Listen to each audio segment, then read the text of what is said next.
Good morning. We're back. I do not remember. Okay, I took like a long ass shower this morning just thinking about just putting my thoughts together from the last stream, and I have zero conclusions because we're only at what, 10 nodes? I'm counting my eggs before they hatch. I have nothing to draw conclusions from, frankly.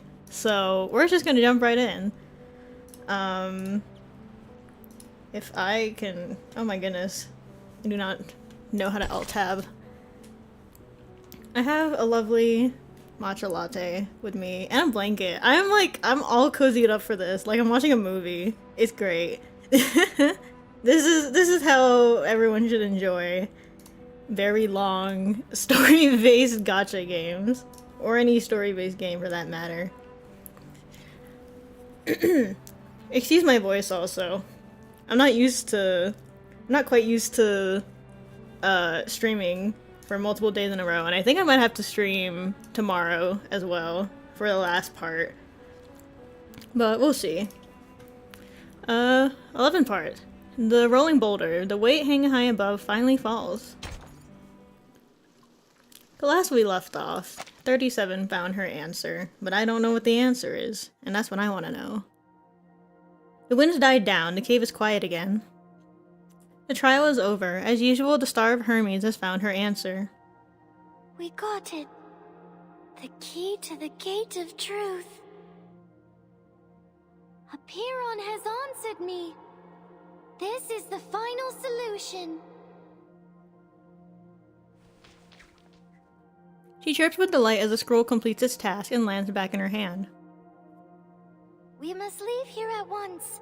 We have to tell everyone. I am so proud of you, 37. That's so sweet. What the heck? We will save everyone. First thing she says to her? That's so cute. There is finally room to breathe, if only for a brief moment. Yet the feeling of unease remains. But there's one thing I don't understand. And that is? The numbers. She pauses mid-step and looks back, tilting her head inquisitively. 6. Oh. The scroll saved your life. Maybe he foresaw the dangers and protected you from it, so you can leave there almost unharmed. But what was he trying to tell you? When he warned you about the collapse of your world as you know it?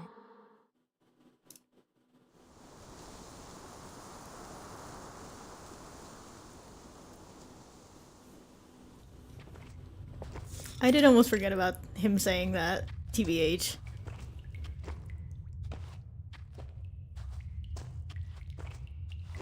The walk to the cleansing site is long. Only the sounds of dripping water and soft footsteps can be heard in the tunnel. Mind your step, everyone. We are passing the wall of truth.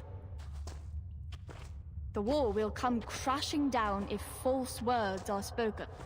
Silence is advised here, unless circumstances dictate otherwise. The followers nod with respect. That'd be so awkward for me. They walk past the walls of silence, goodness, and wisdom respectively as part of the ritual. Only those who embody these virtues can find safe passage to the final cleansing.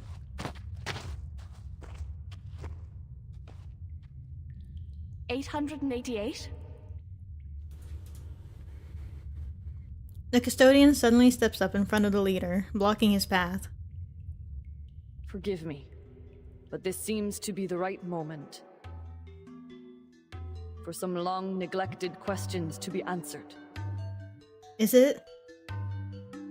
I mean, I guess they're at the wall of truth.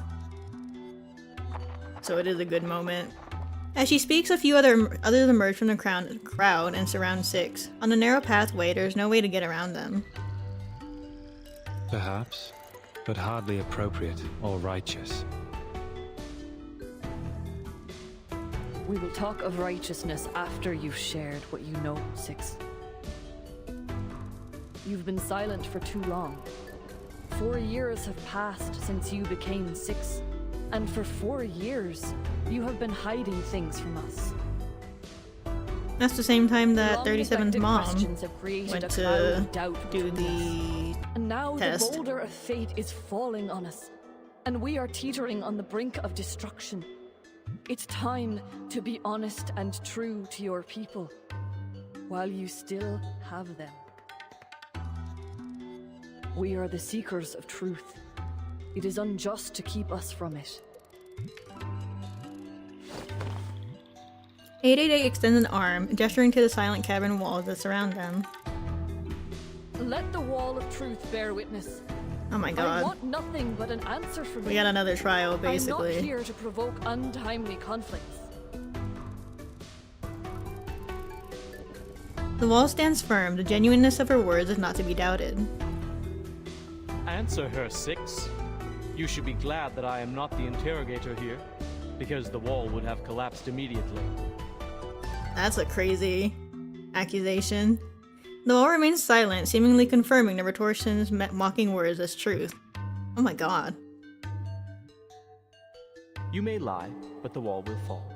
You may stay silent, then I will lie to break the silence and the wall. That's crazy. Or maybe you could outwit the wall with the liar's paradox. Only sadly, I have tested it for you. One cannot deceive it by stating, I'm lying. After all, it's a test of morality, not logic.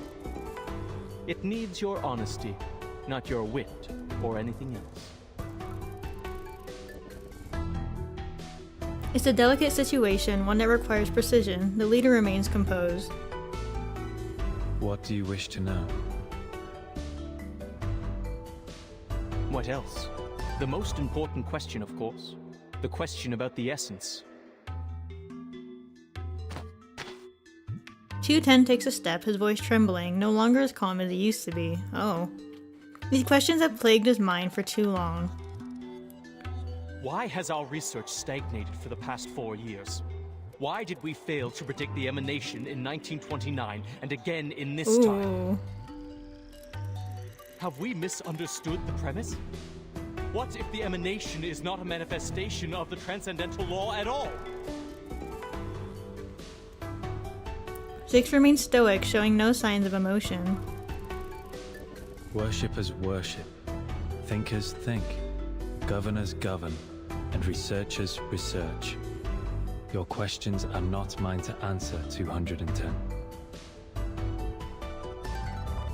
A Six has no expertise on the study of the emanation. I'm not qualified to answer about its essence. The truth is spoken, and the silent wall attests to its veracity. Your question is too abstract, 210. The custodian shakes her head and takes a step closer. What's her question then? Don't dance around the subject, Six. You have a better question, The woman? wisdom has been passed on to you, as it has to every other Six. You have inherited not only knowledge and insight, but also the memories of your predecessors. You must know the answer, for it is part of your inheritance. Tell us this. The last leader of the study of the emanation, 77. What question did she bring to appear on? And what answer did she receive? There's no immediate response, confirming that she's hit the nail on the head. Ooh. I watched her walk into the cave and come out unharmed. I watched her, and the previous 6 board the ship in search of answers in the phenomenal world. The ship didn't come back in time. The emanation caught them. And that was only the beginning of our misfortunes. The model failed. Our whereabouts were revealed. Hysteria now poisons the minds of our people, and the empirical knowledge accumulated over the years suddenly no longer applies to the current situation. Why? What did she find out? Could it be that something's happened to the transcendental law above? Has the truth we believed in changed? That wouldn't be surprising, honestly.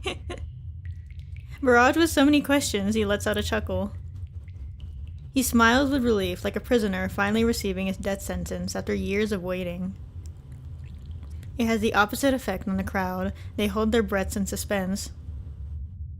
Hippasus discovered the secrets of Route 2 and toppled Pythagoras' school of thought. The controversy surrounding Newton and infinitesimals presented a challenge to the groundwork of calculus.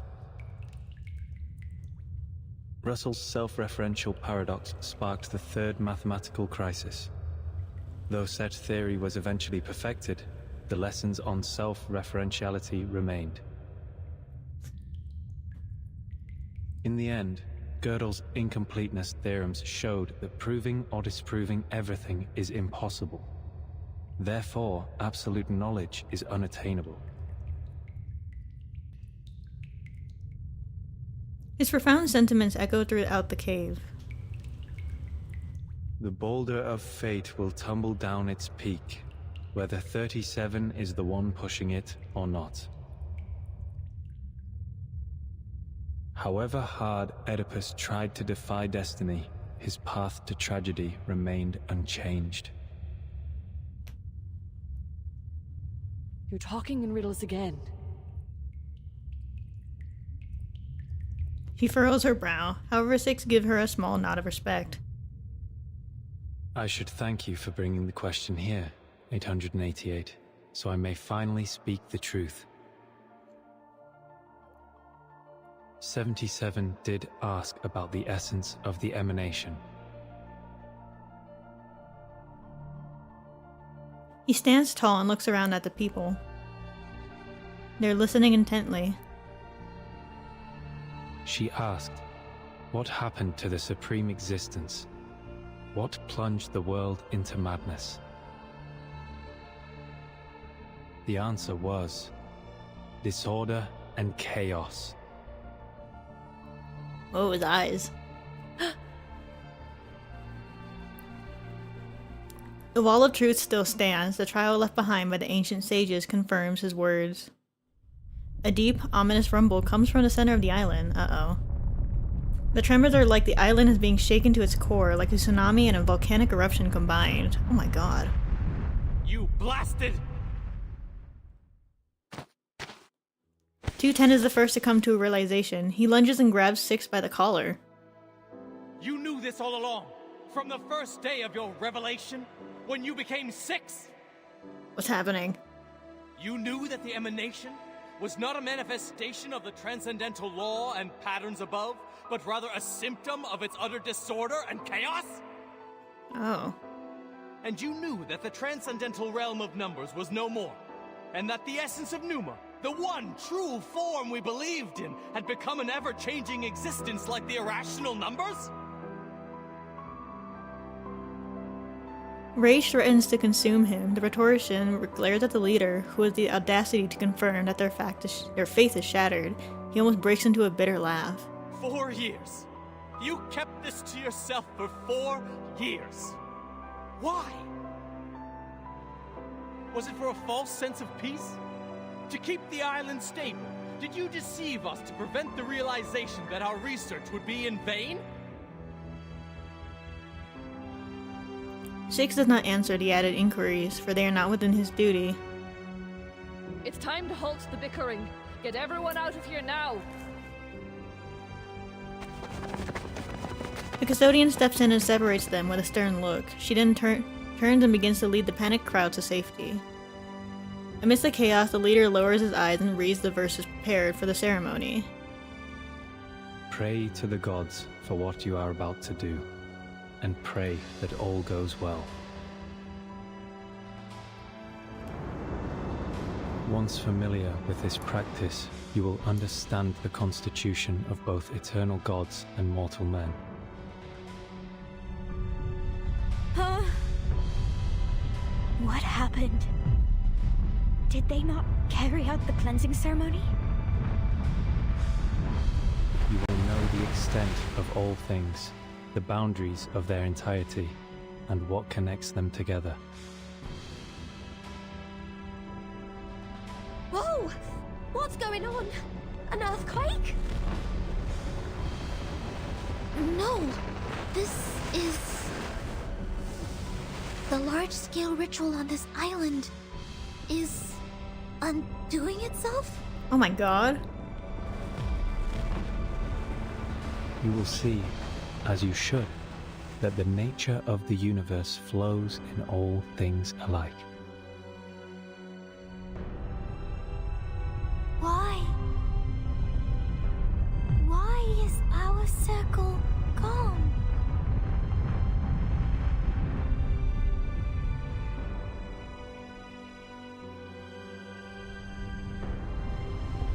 The leader stands quiet and resolute, like a rock by the sea.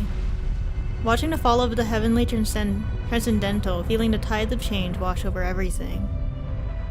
Thus, you will not hope for what is beyond your reach, and you will not be deceived.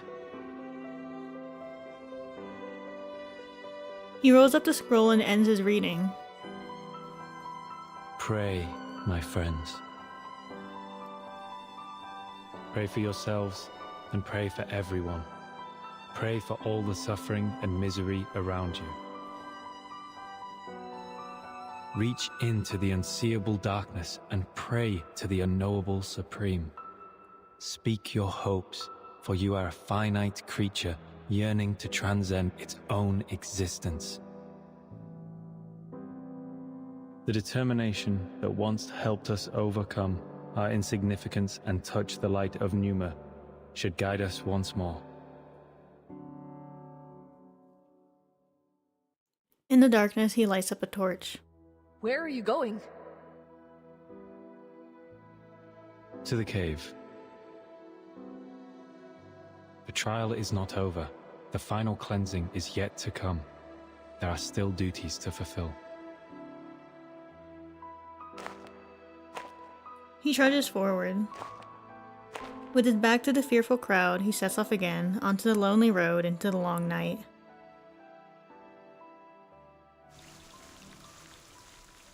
Okay, so... From my... Hold on. From my understanding,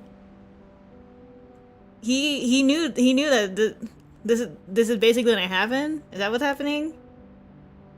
Six has effectively known over the last 4 years that if Huron and by proxy their fate has been false, but the new leader keeps face to not have island fall into this disarray. Yeah, so so did he know that the circle would effectively disappear and the storm is still gonna hit them, basically? For 4 years? That's kind of sad. And all these... I understand why 210 would be pissed. That's kind of... Because they study the storm, the emanation, but it's just gonna hit them anyways. 2 in the afternoon, and he knew. And 3 in the evening. It's so well known that no one finds it novel anymore. But please, do me a favor and answer me yourself. Correct. This is the same answer Oedipus gave to defeat Sphinx. It's not about the storm, it's about their math Thus beliefs. The becoming a circle's, hero, in a way, but also representation of their starting him on commitment his to their faith. ill-fated Oh, okay. destiny. I see.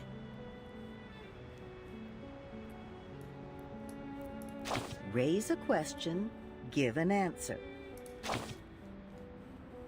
Yes, a ritual. Whether it is by pouring out wine, slop, every desire has a price. Whether it is paid in wine, blood, and the treasure you seek might be the... Let us take a look at another question. Strict nobody, Odysseus answered. And it allowed him to flee the If they lose Cyclops faith, the cave. circle is broken and the Safe ritual is broken. and The cleanse. sound. Oh, okay. Huh. I see. Can I... I only know about the myth of Odysseus because of Epic the Musical. A How human sad. being and nobody. All right, dear. Time to call it a day. As for you...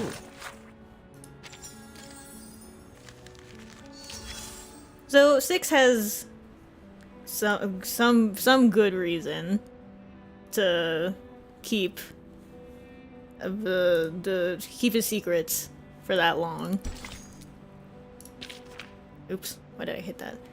A party of beans. I eat, therefore I am.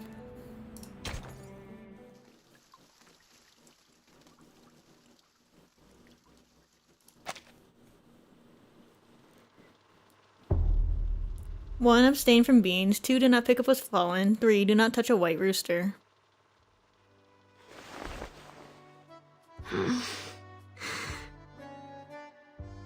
Where am I?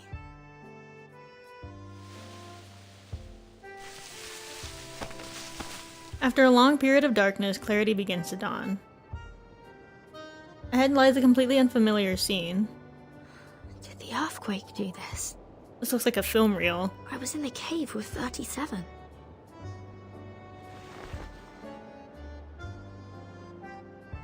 Is the timer broken? Hey, Vertin! Here you are! What the heck?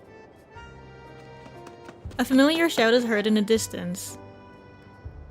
Yeah. Come! People are waiting. The feast is going to start. What the heck? Feast? Yes! Today's the big day! We're celebrating because we kicked Manus Vindictae off the island, found the key to storm immunity, and saved the Numbers people from great Wow, disaster. thanks for the exposition, Regulus. What? What is going on? Regulus has already taken off. Come on, Vertin! You'll miss out on the delicious honey-roasted rabbit. She jumps forward excitedly, but something cracks loudly when she lands. Wait, Regulus. You just kicked over something. What? What is it? Something for the cattle? Whoever left this here nearly tripped this great captain. Forget it. Come, Vertin! What are you still doing there? 4, do not poke the fire with swords. 5, do not jump over a crossbar. 6, do not cut wood on a... I did not read fast enough. The square is alive with joy and activity. The usual silence and seriousness have been replaced by a symphony of giggles and cheers. The aroma of roast rabbit is thick in the air. Barrels of wine are being rolled around and people are gathered, drinking and chatting merrily. Ah, nice wine. Did you make it yourself? Careful, Miss Lilia. Too much wine can corrupt one's body and will.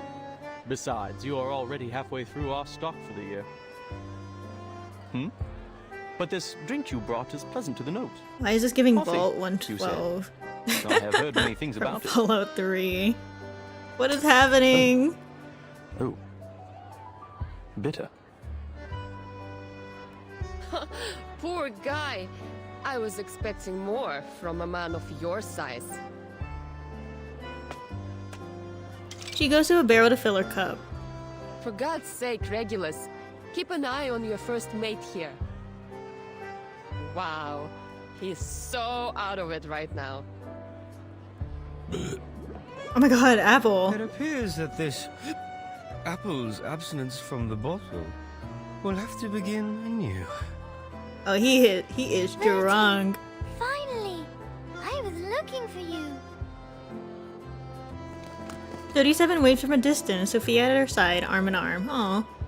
Hello, everyone. We have a big announcement to make. Sophia's just completed her proof and found her number. Okay. Okay. Oh, don't worry about the swallows. They're going to fetch 6 for us. Shaking my head, thought they were getting married. He's I was gonna coming in say. the Hall of Aperon. An excuse to Marriage enjoy the announcement? party. That'd be more exciting, personally. Not so fast with the announcement, 37. People will find out sooner or later. Thank you for helping us, Vertin. We wouldn't have made it without you. And I look forward to our continued collaboration with the Foundation. No. None of this makes any sense.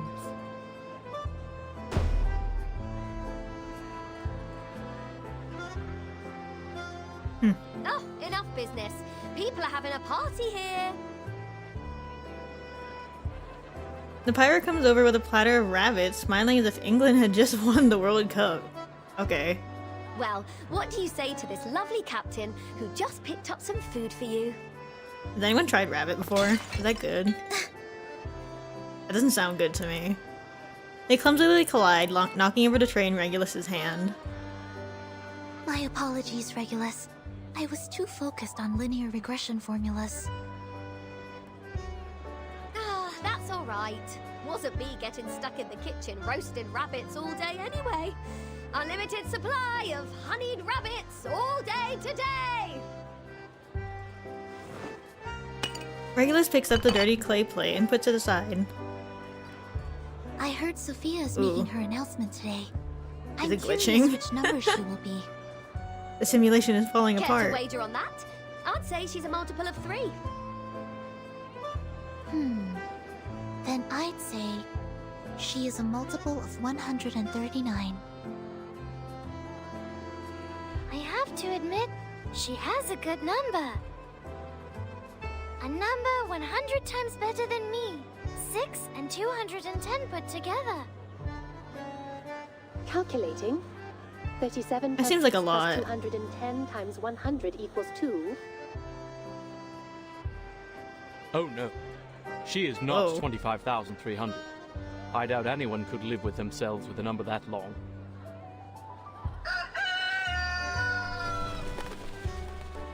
A rooster crows loudly in the festive atmosphere. You haven't met before. This is a moo, my white rooster. Rabbit is similar to chicken? Huh. Interesting. She kneels down and gently strokes its feathers. This is Burton. Girl. A white rooster? 5 billion rules are being broken. Cheers and shouts fill the air as people revel in jubilant episodes. A Foundation employee picks up an ID from the ground. Hello. Do not pick up what has fallen. Oh my god. It's falling apart. An appearing unbeliever splits a log half on the road and earning enthusiastic applause from the crowd. The tables are filled with chickpea salad and neatly sliced bread while people use their swords to poke fires and keep them burning. The flames burn fiercely, casting no shadow on the ground.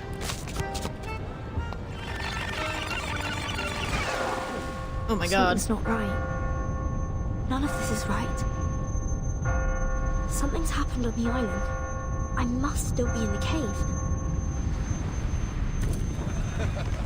A churning anxiety fills the chest. The once joyful scene now takes on a surreal quality. What does it look like from Verdon's perspective? Like, is everything actually flipping? I said, Adeng, get moving. What the heck is this guy's name? Black Bean King? Chris, is this an illusion brought on by the fog? Or a new trial? No. Something's not right. The flow of arcane skills on the island has changed. I need to get rid of them first. Wow, Black Bean King and his very impressive knight. Oh, the knight is the rooster. What is going on? This is a fever dream. Copy that! I've got them. Ready? Aim? Need to reshoot. This fight has a bit of a gimmick. I'm not surprised. I feel like a lot of the fights on this entire island has a gimmick. Hello? My Anon Lee ult? Okay. Oh, I finally got Anon Lee's freaking Euphoria. Oh my god, that took forever. I'm poor now. Get ready. I'm like dirt poor. But it was kind of worth it.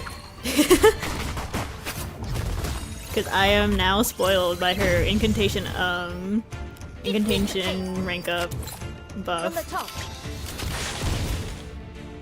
Are you protecting the king? Oh my god. Of course you are. Don't worry. Am I buffed? I don't even know. Where are my Lucera buffs? Okay. We're ready for the finale.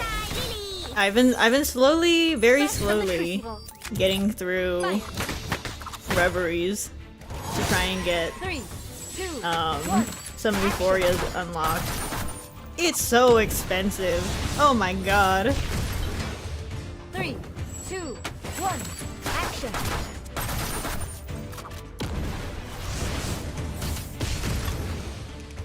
I love noir. My surroundings changed.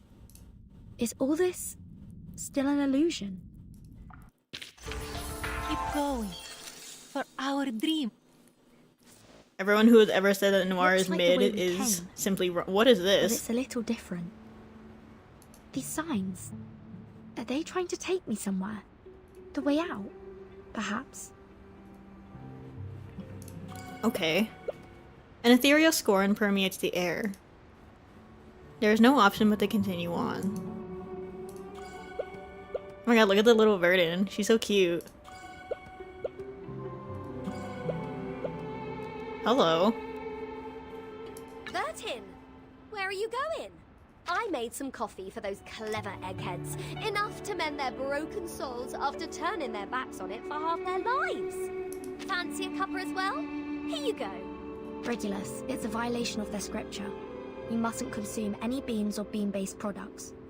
Yeah, the great sacred scripture again. Hey, think you can just walk away from a pirate without breaking any rules? Let's see you try. Ha! Now Oh my you god. must have the beans. Beans. Or you can pick them all up. According to their rules, I'm not to eat things off the ground, or pick them up for that matter. Though, this mountain of beans isn't going away by itself. Fortunately, it doesn't appear to be too stable. What the hell? They did not split the lines on that one correctly. What the hell? A single vibration might topple this mountain of beans. Maybe perhaps try dragging the circular note back and forth for a while. Whoa! This is so goofy.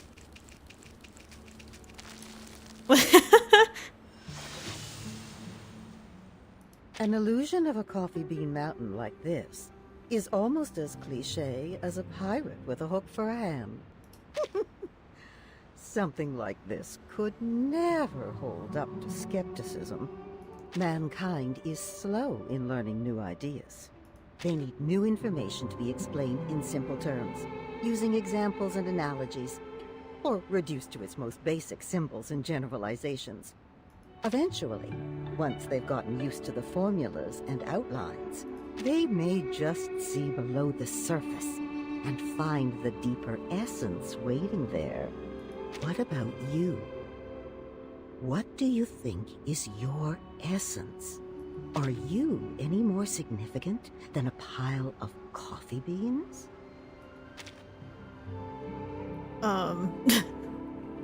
That's a question. Ah, the mind, the soul. That's certainly a But question. do they really exist? Sorry, my head is literally A blocking thirsty some of animal thinks the of water and seeks out a subtitles. spring. Hunger pangs tell the cheetah to seek its prey. The fear of isolation tells the flamingo to seek the safety of her flock. Every action we have ever taken was prompted by a natural impulse. Sparks of electric current that can be tracked, observed, predicted. Perhaps our thoughts, desires, and our minds are only the sum of these minute reactions of cause and effect. Perhaps none of us truly exist, darling. Okay. Thank you for the existentialism.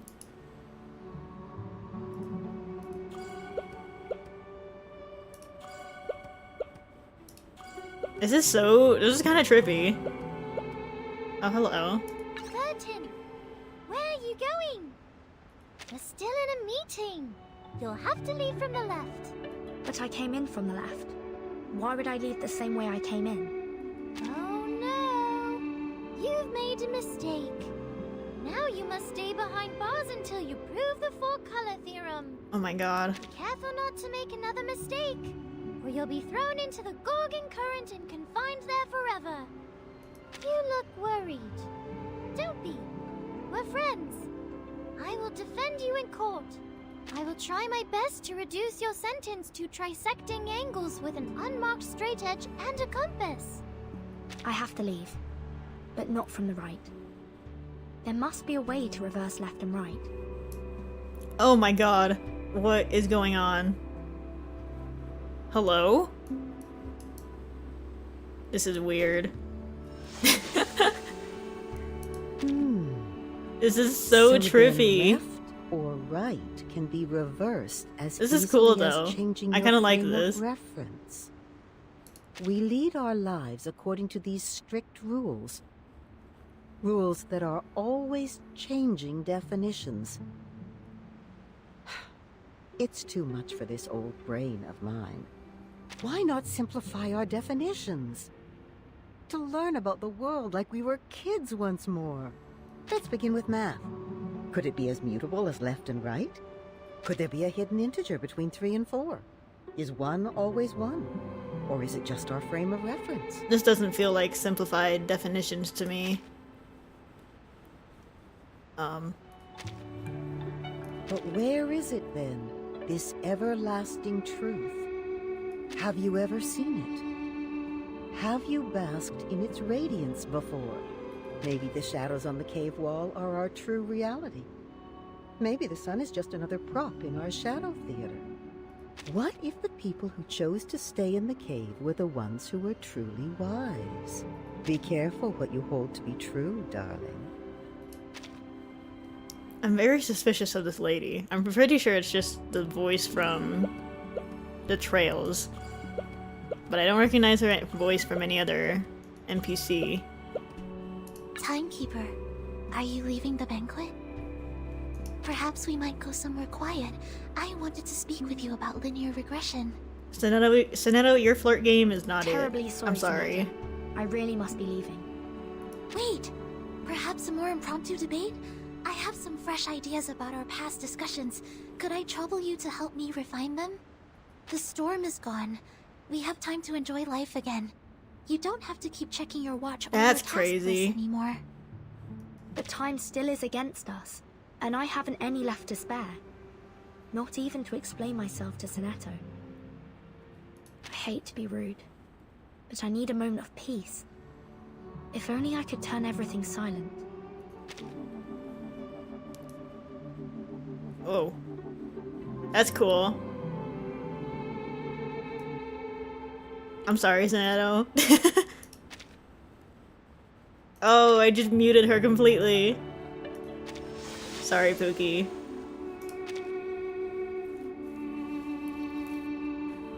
I said, if you are going to stick to your plan, then you must value your time wisely. Don't get caught up in idle conversation. Be firm in your determination, but careful not to go too far. Otherwise, your silence may be taken as a slight. And should they retaliate, what then? That's no peace, but a silent war. And peace will not return until one side concedes, even if they are blameless. Doesn't that seem unfair? Very.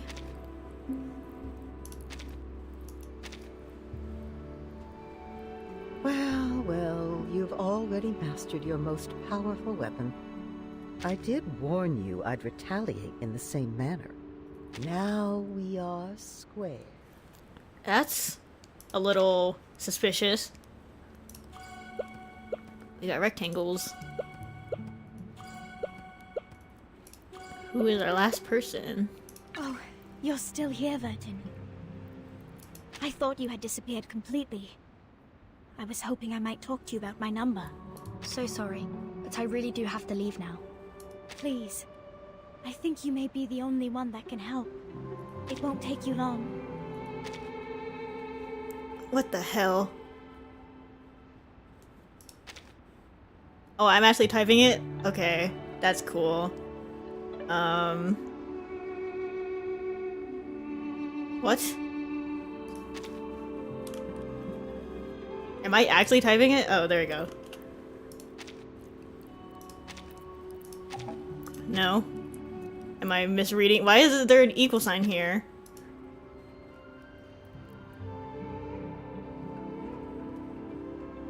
Oh, stupid. Duh. I A perfect number. I promise I know how to do math. I I got a C in calculus, I promise. Reset the calculation for me. Back to 0. I was just confused about the equal sign. I was like, why are there 2 equal Put an signs? asterisk and 0, and we can continue.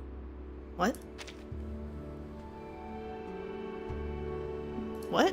She just put a 0? Okay.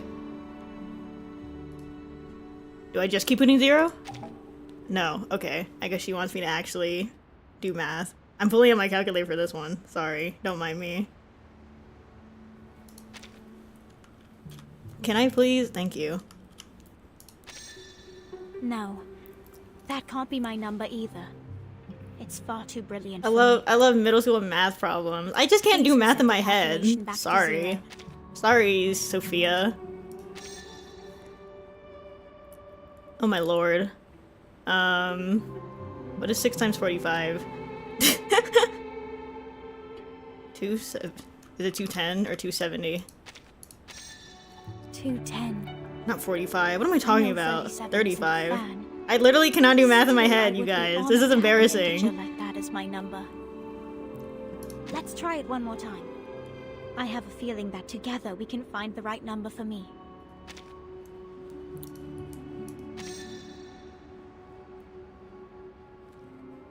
What is going on? What do I put? How to reset this? Just enter 0. Okay.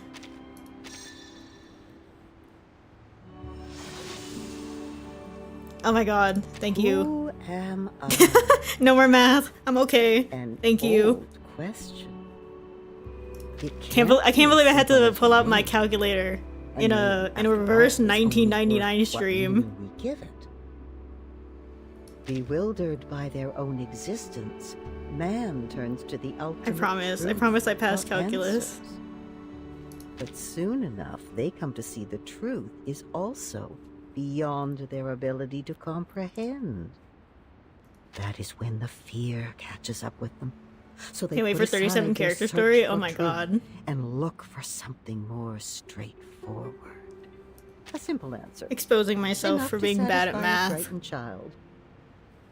Caught between a comforting lie and something more frightening than the truth. And if that is so, how can we know who we are really? Very good. Perhaps the truth lies hidden in the question. Hold tight to that answer, darling. A bit of elderly advice. There is no greater treasure. One day you might be amused by this idea. When you see yourself from someone else's eyes. Huh. Interesting. I'm sure 37 doesn't have math puzzles that are harder than like middle school math. There's no way. Like the most it's gonna have me do is just bust out a calculator for bigger numbers or something. I don't know.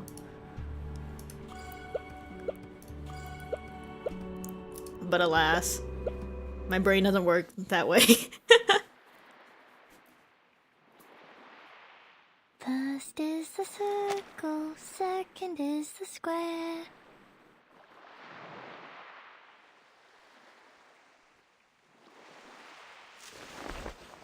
$37? Oh, Pookie. Is that you?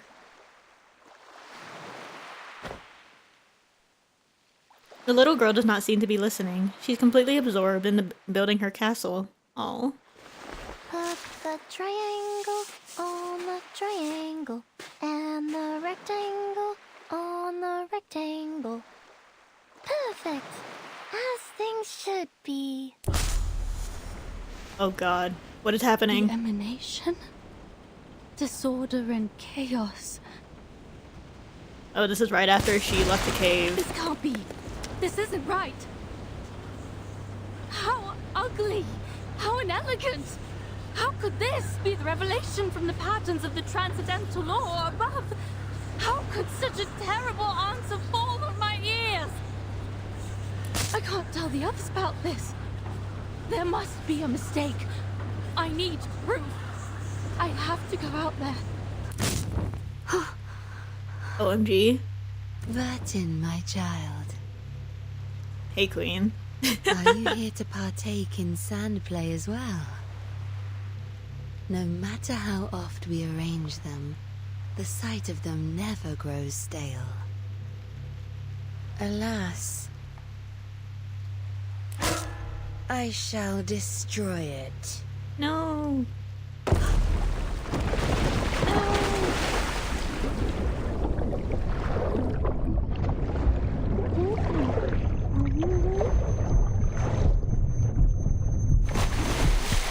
Consciousness is snapped back to reality.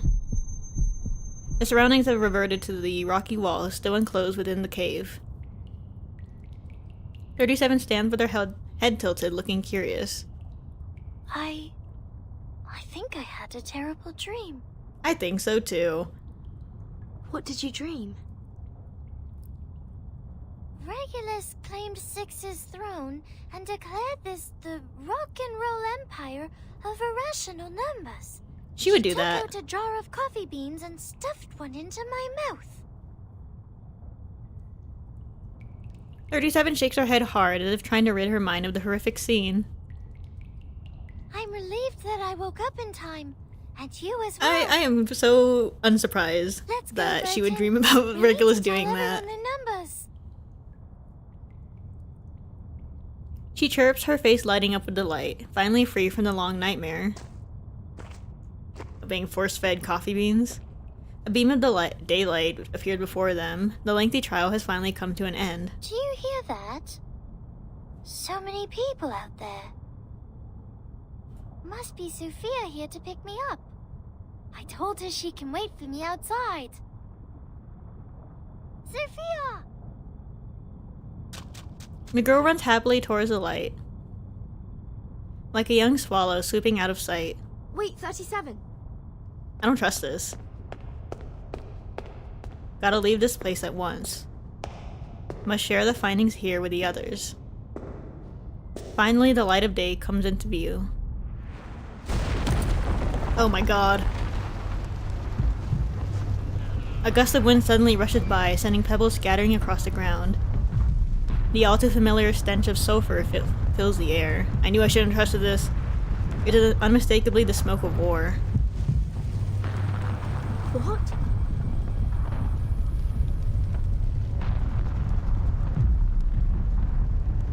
That escalated. That escalated very quickly. Oh my god. She was just happy to go see her girlfriend. Bang! In the distance something falls, the cup drains the wine, tired eyes dry at the sun. Everyone clings to the remaining days, the body speaks to its guest. Who builds also uses the same hand, to destroy, to peel open the rock walls. The scar is a perfect circle, a death tied with a knot, thus the end. Only it remains, the wilderness. Everything extraneous, swarming in, just like that. They talk about a bottom sky. Wine brewing season. Maybe you go back to the cave and dream about Arcana? I'm down. I am down. The wave of art. After the wave, what is left in its wake?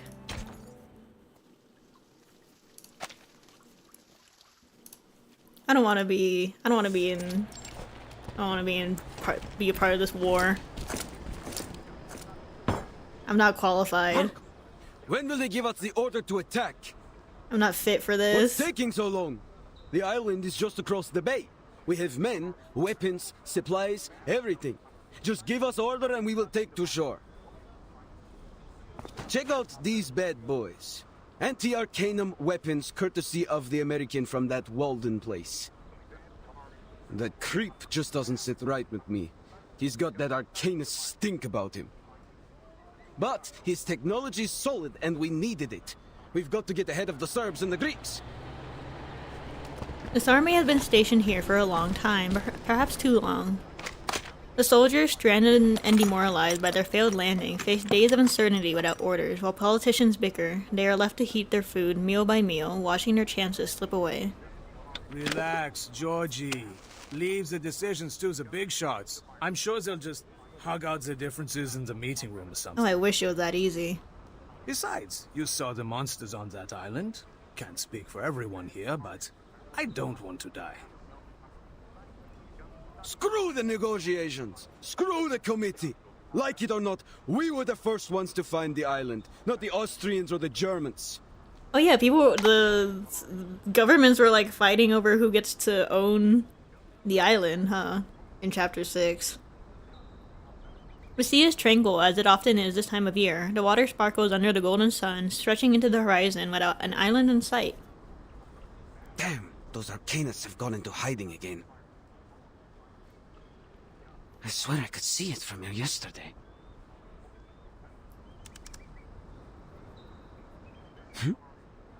Birds. He blinks, unsure if his eyes are tricking him. Are those bird-like creatures leaving in droves? Bird. His words barely catch anyone's attention. A new poker game is underway on the supply crate. A radio, a couple of beers, then a game of poker. A rare moment of enjoyment. Who could ask for more? Georgie, brother, leave them be! Come, play with us! I mean, at least they're chilling out. The soldier does not seem to hear his name. He grips the binocular tightly, his mouth contorting as he mutters. What a good opportunity this is. It's too good to pass up. We've got to act now. A drop of vibrant paint slides down his cheek and lands on the ground with a splatter. Oh no. We will claim what is ours. This island belongs to us. It's in our territory and we were the first to find it. Why shouldn't it be ours? He's melting. The card players pause, gawking at the paint sliding down each other's faces, unaware that their own faces are melting as well. In the silence, the only sound that fills the air is the static of the radio. The Austro-Hungarian Empire has officially declared war on Serbia. Oh lord. Russia is mobilizing in support of Serbia. Germany demands Russia to stop mobilizing at once. Germany is mobilizing. France is mobilizing.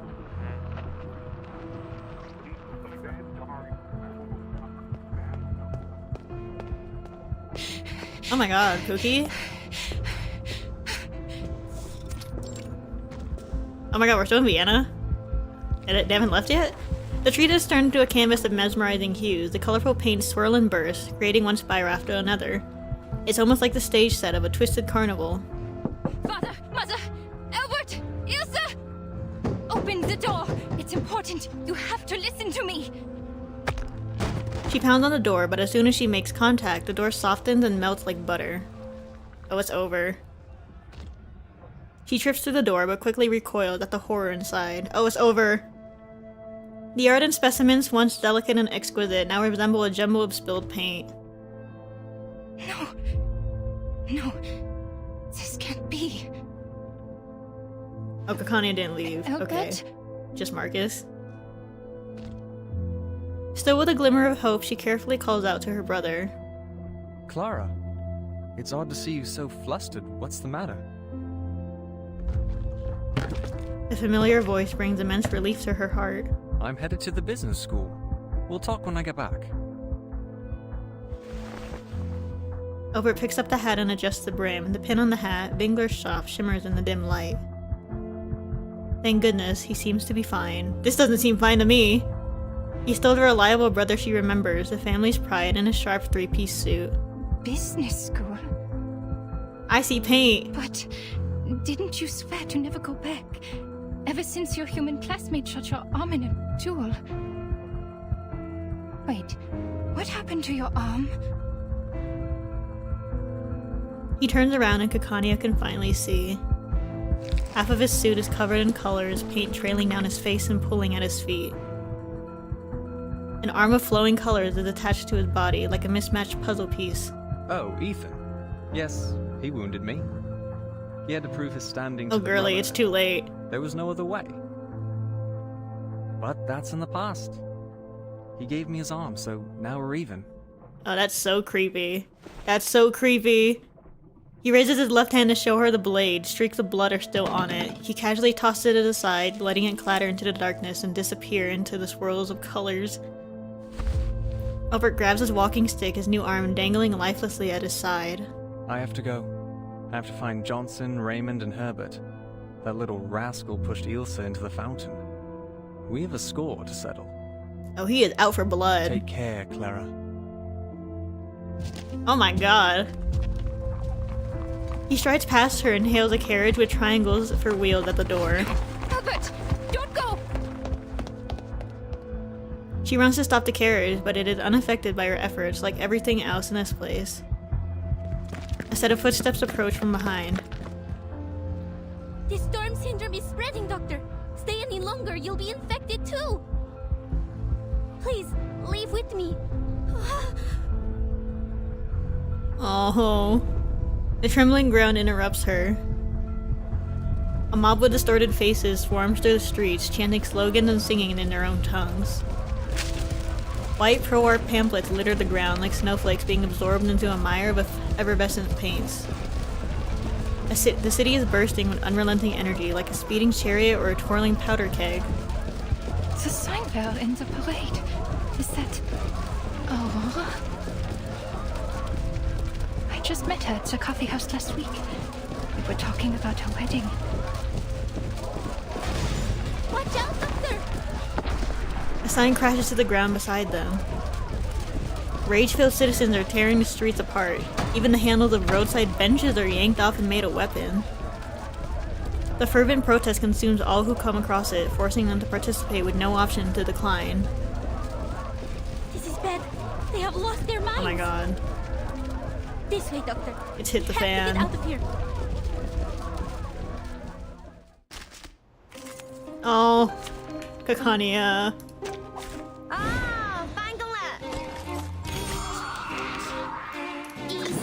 Poor thing. Aim. I've got some trouble brewing. So she has a family of arcanists. I'm seeing. This will hurt longer if I miss. I think. Because she specifically called the one who shot Albert's arm a human. Get ready. I assume To be ready. that Wait for the pop. they're all arcanists. I feel like it was mentioned before, but I don't remember. Fresh from the crucible. Go BGM back, yeah. Focus. I love this background music.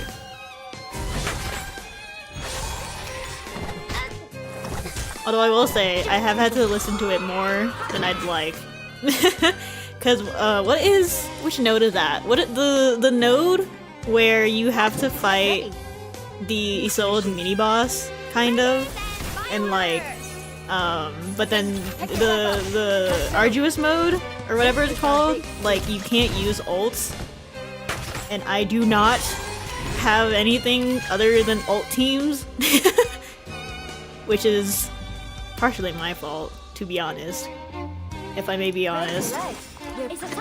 But I had to redo that node so many freaking times. Because no one is doing enough damage without their ult. Comes from a family of arcanists and oh right, they sell mirrors. Okay, I remember. Need to reshoot. Copy that. No, it wasn't the last node, because it was the Isolde mini boss. I don't remember what node it is.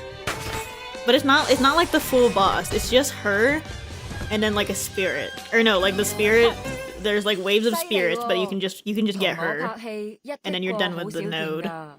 But it was the arduous mode of that one that I was struggling with because I can't use my ult. This way, Doctor. We have to go back to your clinic. The Special Operations Squad will meet us there. The young investigator holds the doctor's hand, determined to do her duty. But the doctor halts her steps and droops her head, looking dejected. Marcus, you once said that there was another way to make things right. Yeah, I think it was midway through chapter 6. And then you did your part, as I did mine. But now, after all that's happened, please tell me, what's the point of us trying? Will we save them in time? Is there any chance that we can turn things around?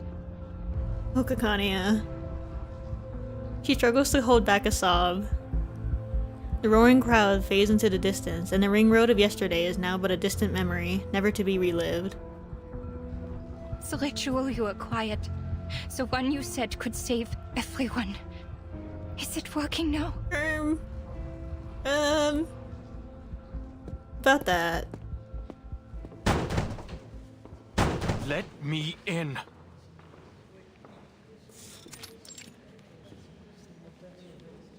The floor in Laplace's corridor has lost its clean, silvery sheen. Dawkins and his slobbering mud certainly played a major role in the destruction. The guards use every cleaning orb in their inventory to restore even a hint of its original glory. Is that your priority right now? An angry pair of feet stomp across the floor, ignoring their colleagues' attempts to stop them. Enigma adds more muddy footprints without hesitation.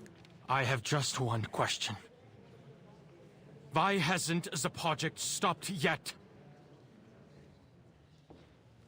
His outcry elicits a reaction. The door to the director's office flings open and an angry figure storms out. Adler Hoffman, you have been removed from the team. You're not authorized to be here. You have violated the LSCC safety management regulations? I brought them with me. You're welcome. He throws a hefty manual right onto his former lead's face. If you cared about the regulations as much as you claim, you'd know that none of what's happening aligns with its guidelines. Even the head of Laplace has no authority to continue the experiment under these circumstances. Before he can continue, his ex-leader sharply cuts him off. Get out of my face, Adler. I don't have time for this. We're in a state of war. Every participant has signed an informed consent form. If you are not part of this project, please leave immediately. We only have 18 hours until the storm. This is it. The first time we've made such a breakthrough in all 9 storms. Your sister gave up her life to take us this far. I hope you don't need me to remind you that. Adler Hoffman is abruptly silent.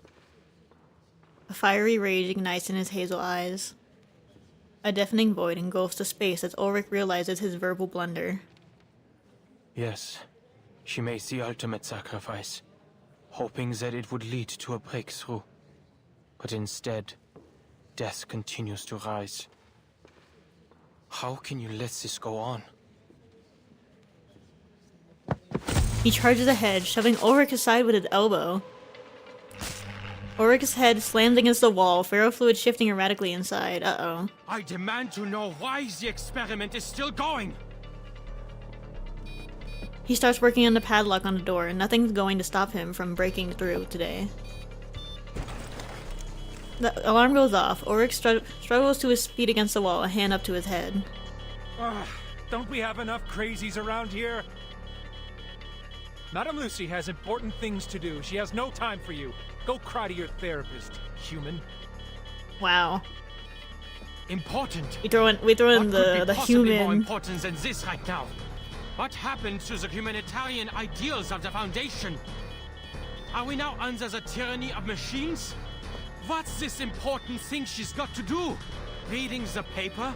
Sipping on oil and charging up in a 230-volt bath?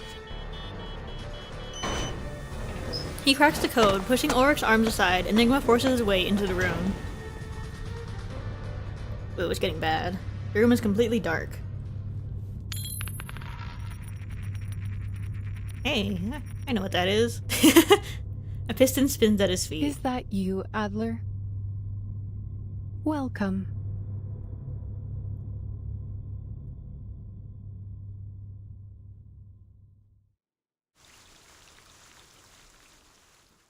Huh. What is she trying to do, actually? Because she did say that the... Look at this mirror, dear. The ritual does There's work. A sizable stain on I it. just don't see it working, personally. Yes, it is. Now the stain is gone. And the owner... A lady with great ambitions and an unconscious charm. A lady who wishes to make the rest of the world accept who her brother, on the Pretty contrary, rude to barge into a lady's hopes to be room. Yeah, taken exactly. Come on, Adler. I in know his you're attempt upset, to act like but everyone have some else who tact. lost an arm in a duel. If you ask me, dear, I'd say they're very alike. Equally lonely. Oh. The brother and sister are a mirror image of each other. Oh. She's often repulsed by the sight of him, unable to... Now the brother has found his missing arm, along with his long-lost dignity. The surgery that the sister had been hoping would be done on this world has finally started. As I said, despite their differences in approach, the brother and sister are mirror images of one another. But now the mirror is broken. I hope she can make it through the 7 years of bad luck. 7 years. Poor thing. There's no way around it.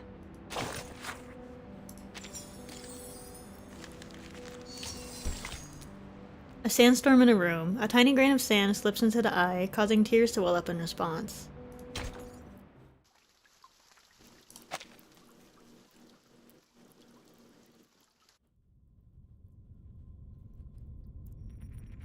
The piston rotates on the floor like a toy top. I am not in Hello. suitable form to receive a guest. Simone, can you put me back in my body? That's so goofy. Her assistant rushes over and puts her into a robot body. I feel much better. Thank you. Oh, you have even put on a face for me. How sweet of you. I have noticed your icy gaze, Researcher Adler. You are yearning to correct the logic of this place. Well, I only said that to Simone out of courtesy. In reality, whichever body I am put into makes no difference to me. Adler, you are so rude. Come on, man. Her ill-timed explanation annoys him even more. The experiment, ma'am. Why hasn't it stopped? Are you going to pretend that nothing's happened? That no one died? Could it be that you and Ulrich, the awakened, being the tin cans you are, have no regard for actual lives? Ooh. Adler Hoffman, I will not warn you again. Oh, he's pissed. Ulrich storms back into the room with 2 guards, ready to throw him out at any moment. Relax, Adler. You are led by a biased opinion because you lack critical information. A common defect in all cognitive processes. To be fair, she doesn't really wear much anyways. I believe you girl, will shift like to girl, a that more coat is rational not doing anything for perspective you. Once you receive sufficient information on the subject. A more rational perspective? The human, known for his logical thinking, responds with an overwhelming amount of feeling. We are humans, not machines. We are not expendable parts. I have plenty of reasons to question your decisions. Your excessive insistence on this experiment could be a sign of uncontrollable behavior, a trait commonly seen in arcanists. The experiment has been cancelled everywhere. Except for this very room. What? The robot flashes a smile as if anticipating the man to be pleased with her response. As you and Researcher Medicine Pocket have said, the ritual is beyond the limits of almost everyone here.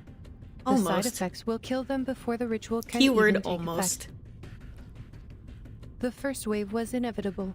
Dora had pressed send before she disintegrated.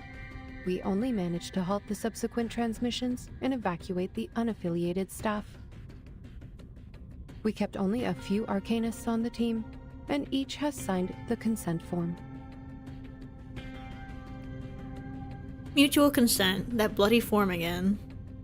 Forgive me, ma'am, but I have to use your argument against you. You too are guided by a biased opinion, an overly optimistic one, because you have failed to properly assess the risks involved. We have suffered enough misfortunes just by uttering a few syllables of the incantation. We've talked about the limit of things before. You should know better and ask the rest of the team to quit the experiment. Your insistence will only bring calamity upon calamity on our people for nothing. The researcher fights to stay calm, reiterating his views he had already shouted in the hallway. Ulrich begins his retort, but the director simply nods in agreement. You might be right. But how is being right going to help us? Huh? She grins, trying for a warm, gentle smile, but it comes across as anything but. Enigma despised that face. Every time she tried to show a hint of humanity, it only served to highlight how different she was from everyone else. You spoke of the limit.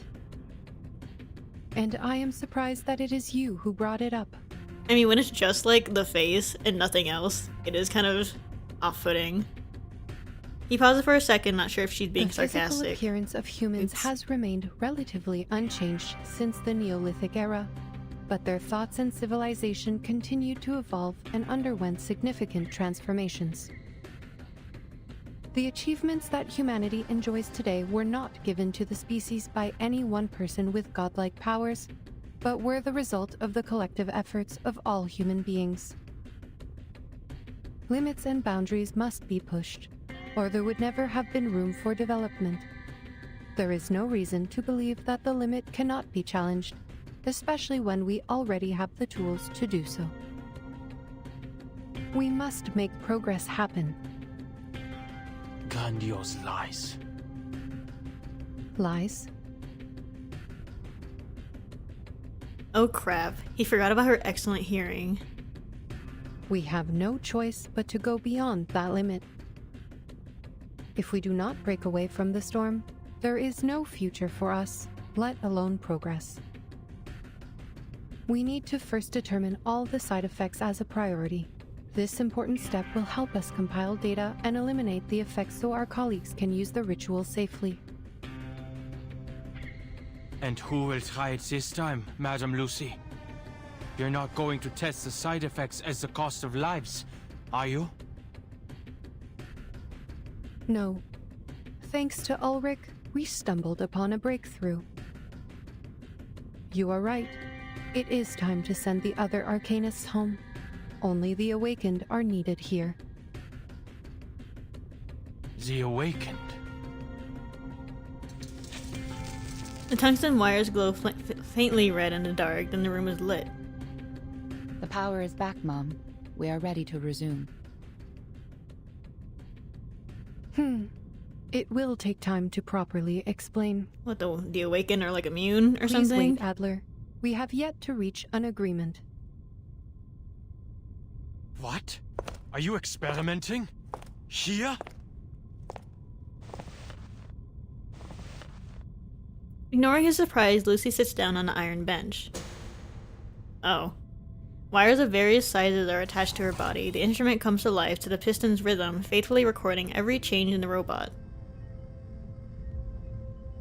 From her slightest movements to arcane fluctuations, nothing goes unnoticed.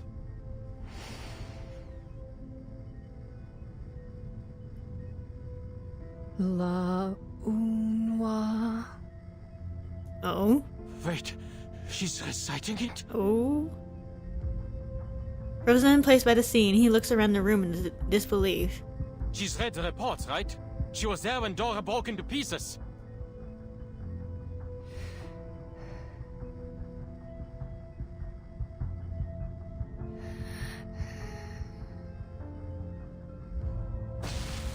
Rarely does her back curl up like this. Uh-oh. The usual cheerful expression on her face has changed to one of unease, suggesting that something is amiss. A hunk of metal should not feel pain, they should have no flesh, no nerves. But if she is in agony, what could be the cause of such torment?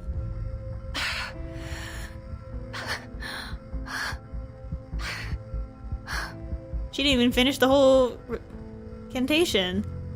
Will she break apart too, like those people? The ominous curse has set its sights on its prey. It watches, almost like Zeus on a mountaintop, ready to unleash lightning on the mortals who dare to steal fire. No. Simone, I cannot continue. Oh.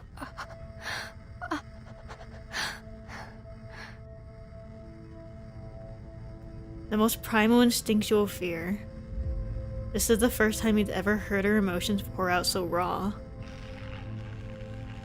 Oh my god. You fools! Don't just stand there! Stop her! Now! Panic and horror twist in his stomach. He has an irresistible urge to rip out the wires and put an end to her torture. Who's going to lead us if she also turns into a pile of scraps? He's right. Stay where you are, Enigma. He's kinda right. Ulrich's voice, full of animosity, comes from behind. You insisted on being here. You demanded to see this. Don't bring your pathetic, narrow-minded humanitarian values in here and tell us what to do. Oh my god. What do you know about us? Lay off, brother. Simone leans over to her. She speaks softly. You can do it, madam. This is just part of the established procedures. Just a few more syllables, madam, and it will be over. Established procedures. Fear ebbs away a little as she repeats those words. I like that. Her eyes close. She forces out the last word with great determination. Wow. Fear. Clo. It is done. A clear, accurate, impeccable read. Right at that moment, the lights in the lab go out. Was that all, Simone? Yes. No one can see her face in the darkness, but Enigma believes it to be a smile. Good.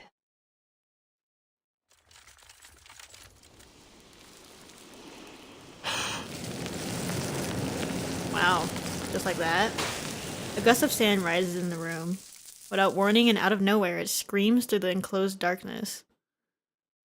The raging storm engulfs the robot's cold metal body, carrying her away with great force. Oh my god. When the sand subsides, all that remains is an old piston clattering to the ground. Bang.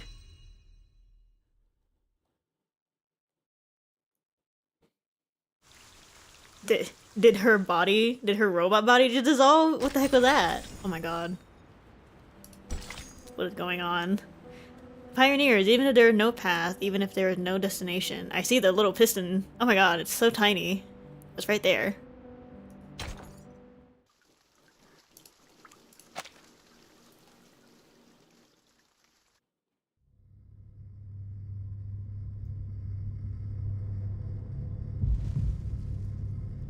Ugh. A deadly silence. Until Enigma stumbles back, nearly falling over another person in the room. She's dead. The piston lies motionless on the ground, as lifeless as any other object. This is what you wanted to show me? His heart pounds in his ears as he pants, fists clenched and slick with sweat. To watch her utter a curse that's always brought death, only to die in vain? And you just let it happen? Ulrich looks at him, his voice poised and steady. Calm down. Calm down. She's dead right there. Oh, the piston is there now. We have already repeated this experiment many times. Huh. Enigma is in disbelief. Many times? What? You've sent people to their deaths over and over again? The ferrofluid flows again, forming a shape that Enigma can only interpret as disdain.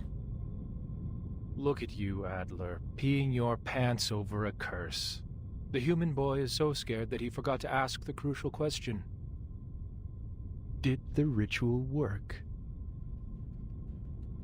But what do you mean? The curse. The side effect killed her. The experiment failed. Is that not what happened? No. Triggering the curse and failure are two separate things. I was the first one to recite the incantation, way before Dora. Oh! When I read it aloud, it worked. I felt the warmth of a miraculous blessing on my head. Soft, light as a feather. I told Madame Lucy right away, but as soon as she left the room, the curse hit me, and I began to liquefy. There was no one else in the room. My liquid form had become too insubstantial to push the help button. A long darkness followed. After that, I woke up again in my original primitive form, the way I first came into this world.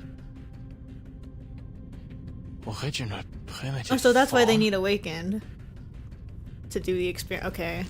If air fluid pulsates, which in Auric's body language is a nod. Unlike humans, the Awakened have neither flesh nor nerves. We are pieces of consciousness, echoes of a primordial melody that just happen to reside in material objects by chance. With a mind and a body combined, we could talk, learn, think like you do, and perform the experiment and endure the side effects. And this curse, for some reason, cannot affect the primal consciousness that caused our awakening in the first place.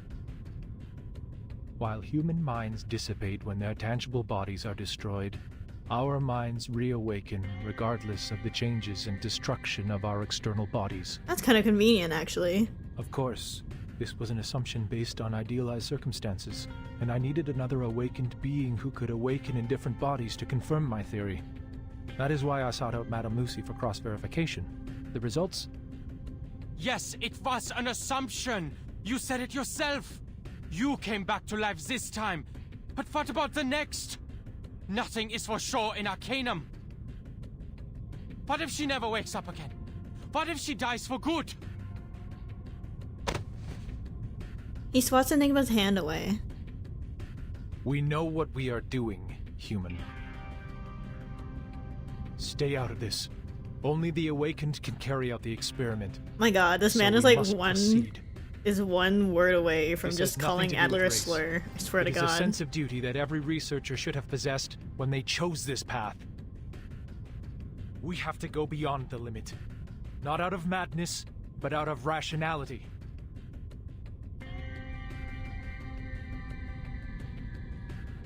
Silence fills the room like the beginning of time when there was no sound to be heard.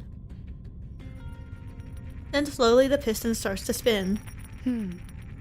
We seem to have replicated effect number 2.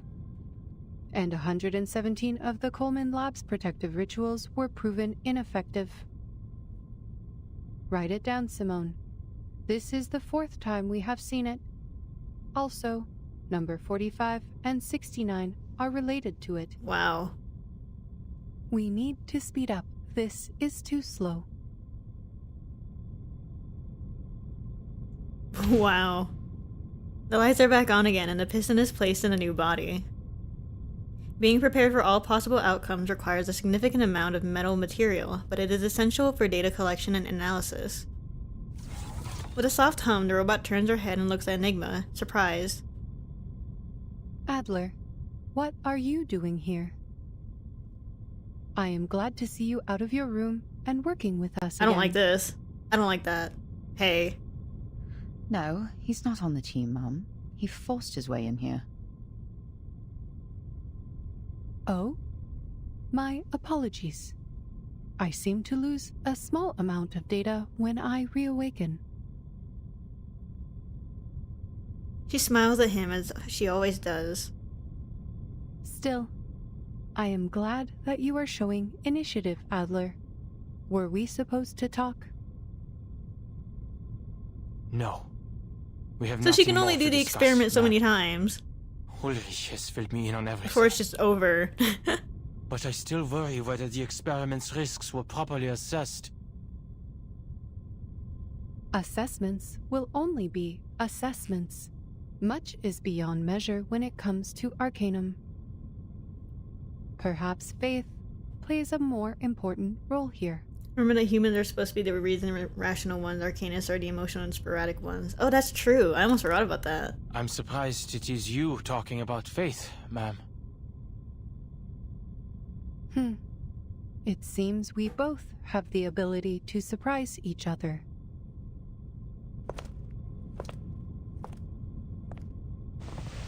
As I speak, the robot strolled. Oh my god. You are right. Assessments. Oh, she's serving could so indeed be hard. useful to us. It allows us to know the probabilities of success and failure based on established facts and past experience. But when we find ourselves in uncharted darkness, with no information or past experience to guide us, how are assessments going to help us?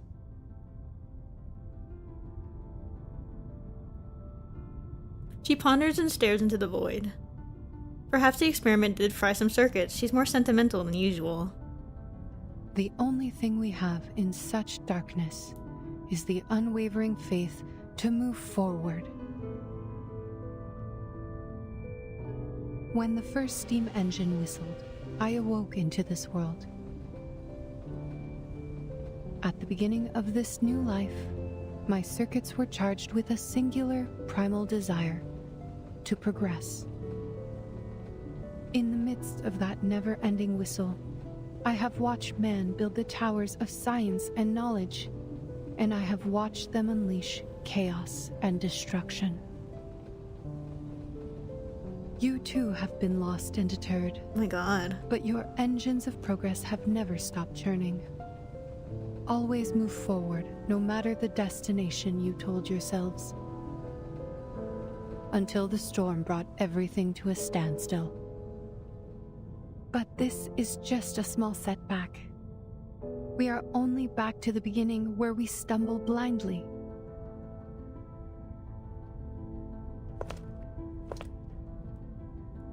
And this time, I happen to have a cane. She gives him a tender smile. No need to worry about me. I will not shut down as long as there is still hope for progress. We have wasted a bit of time on data recovery. Come, Simone. Let us begin the next experiment. I hope to dissolve into paste this time, so we can easily handle it with a Coleman's ritual of transformation. The human researcher knows that it'd be inappropriate for him to stay here any longer. Gritting his teeth, he moves toward the door, trying his best to leave the horrific scene behind him. Someone is waiting for him by the door. Seen enough? We know what we are doing, and you are of no help here. It's been the same old story in this place for the past 8 years. When your faith crumbled during the storm, it was us who took over the place and cleaned up after you. It was us who got things back up and running, put coals in the hearth, and blazed a trail when everyone was lost in the dark. I know you may not understand the intricacies of the Arcanum, but please, show some basic respect for our efforts. Will you do the experiments yourself, Ulrich? Of course. I am not some emotional, unhelpful little punk. Okay. Okay, Ulrich. Instead of his usual witty comeback, Enigma simply shakes his head in a slow motion. Do you still remember Adams? A sudden question that seemed out of place. The ferrofluid quivers. The name seems to unearth memories that have been buried for 8 long years in the confines of this institution. Adams. Roman. Adolf. Sylvia. Albert. Louise. Those who were taken from us by the rain. Melvin. Francis. Caroline. Leopold. They volunteered for the field, but we never heard from them again. Now we have Dora, Richard, Dawkins, and Victor on the list. Life has a wicked sense of humor. My mentor, my classmates, my colleagues. Each of them deserved to live more than me. But they're all gone now. There's only me talking to you. Alive. Useless. Am I going to see your names on that list too, Ulrich? Oh.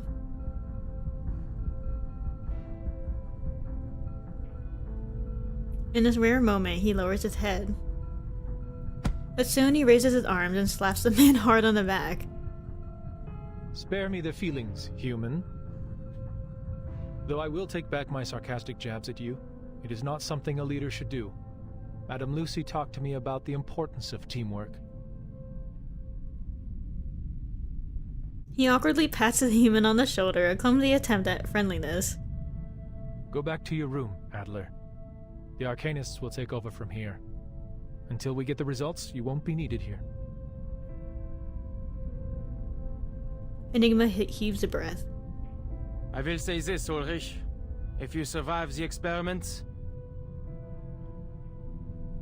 Alarmed by the opening words, Ulrich instinctively turns down his receiver to avoid hearing anything too warm. That would be more painful than suffering through 100 experimental side effects. I will submit the sincerest application to never be on the same team as you again.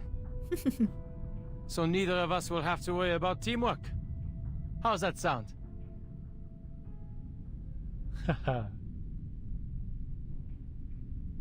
A curve that almost resembles a smile appears on his face. I will wait for that application, Adler. Oh, wait, that's kind of sweet. What the heck? Now roll up your sleeves and clear your mind. This is not the time to grieve. If human reasoning and arcane knowledge are not enough on their own, perhaps a combination of the two can solve this problem.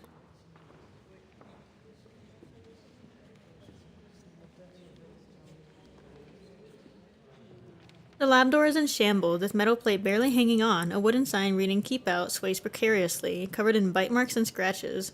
Does Medpoc? Enigma takes a moment before finally knocking on the door. A voice answers from within. Who's there? Oh, just kidding. Adler Hoffman from the cryptography team. Is Medicine Pocket in? Oh, I'm right. I heard that they wrote a paper on the linear correlation between the purity of an Arcanist bloodline and their power. Can I get some more details on the research? The door creeps open to reveal a youthful face, but she is not the genius he is looking for. The lab technician looks at him through her glasses and hesitates a little. The paper is here. Help yourself. Sorry about the stains on it. I just took it out of the trash. What the dog doing? If you're looking for Medicine Pocket, I'm afraid they just left. Left? To where? There's a subtle conflict on her face. She is torn between covering for her colleague and following the rules. It is more than enough for him to catch on. They left the building? Hasn't the countdown already begun? Yes, and by regulations we are not to leave, but, Uh-oh. They said their new theory had to be verified in the storm. Uh-oh.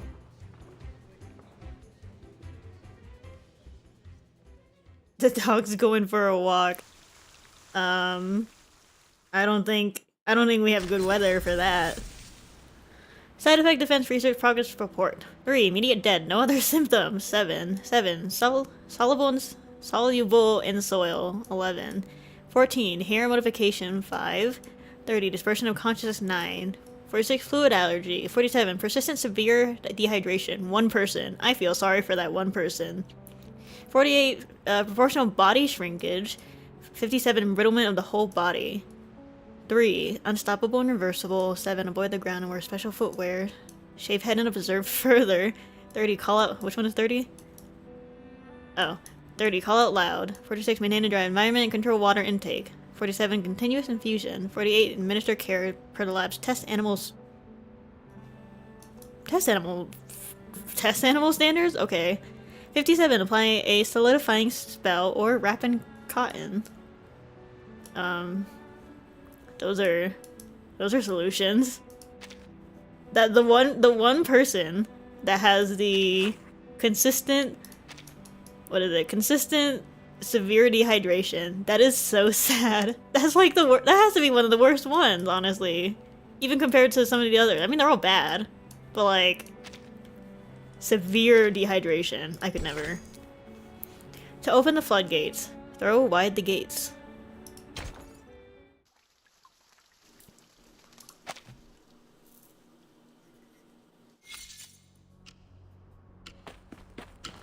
Storm arrives in 17 hours. Air, green grass, the dew, the mud. This is Wow. what I'm talking about. Everybody works so world. fast. They kick the muddy ground with their boot in ecstasy. The mud splatters on the Foundation staff member's jacket, but he remains professional and does not bat an eye. Researcher Medicine Pocket, I must remind you that we are at the edge of the immunity zone to the storm. Once we cross the line, we will not only catch the storm syndrome, but also be taken by the storm at the end of the countdown. The entrance of the Foundation headquarters is bustling with personnel.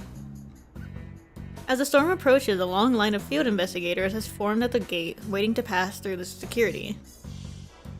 Medicine Pocket groans. They spread their hands in frustration, clearly unhappy with how skilled the staff member is at avoiding confrontation. I know that. How stupid do you think I am? Hey, isn't that Rudolph? The poor guy sent to Tunguska? Hey man, how was Siberia? Welcome back. Did you bring me any new research materials? Oh, you don't recognize me?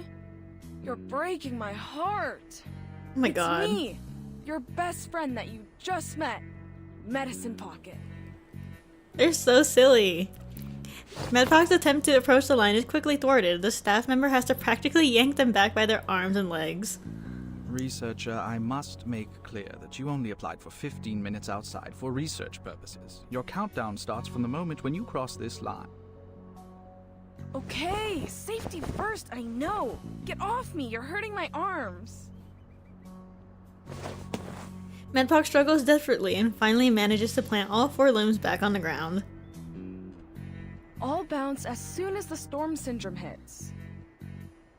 Even if I catch it, look at the syndromes of this era. Distorted faces, murderous intentions, obsession with war, rampage. What's got you so worried? They aren't that bad. Well, the melting faces part is kind of gross. I agree. The staff member responds with a blank expression. Medpoc shrugs. They kneel down and open up a leather case. 1 week is more than enough for a genius like them to upgrade an old apparatus. Dang. This is the second version of the sampling device for asymmetrical nuclide R, boasting improved sensitivity compared to its predecessor. I really wanted to test this in Vienna. Oh well, better than nothing. Alright, now, I'm gonna walk a little further from the immunity zone so the samples are easier to gather. The ideal distance is 1,500 kilometers, but, oh, don't worry, not gonna do that. Even I can't run that fast. They hold the sampling device in their hands and step across the boundary. Behind them, the staff member starts his timer, a skeptical look on his face. Now behold, the important moment. Would there really be much of a difference besides the face part? Yeah, Medpoc has all of the storm syndrome symptoms already. The room is as dark and dusty as when Enigma last saw it, but to him it's a sanctuary. The towering piles of files and outdated equipment immediately isolate him from the rest of the world. Finally, he is back in his fortress. Oh my god, I get him so bad. Hypothetically, if the storm research were to succeed, 2 things should have been done. He scribbles quickly on the dusty whiteboard. 1. Safe usage of the ritual for Arcanists. 2. Mass production of the ritual for humans. And to find out the safe way to use it, we have to have the power to wield it, minimize the side effects. This is what Lucy was thinking. The Awakened met the casting requirements of the incantation, and Ulrich succeeded, while the other Arcanists did not feel the same miraculous blessing like he did. So as long as we eliminate the side effects, they'll be able to inscribe the incantation and mass produce it for the humans. One problem is, only the Awakened can carry out the experiments. And there's not many of them around. It'll take too long. There's no way to do this in 24 hours. Heck, it could take months or even years. There must be something else we can do.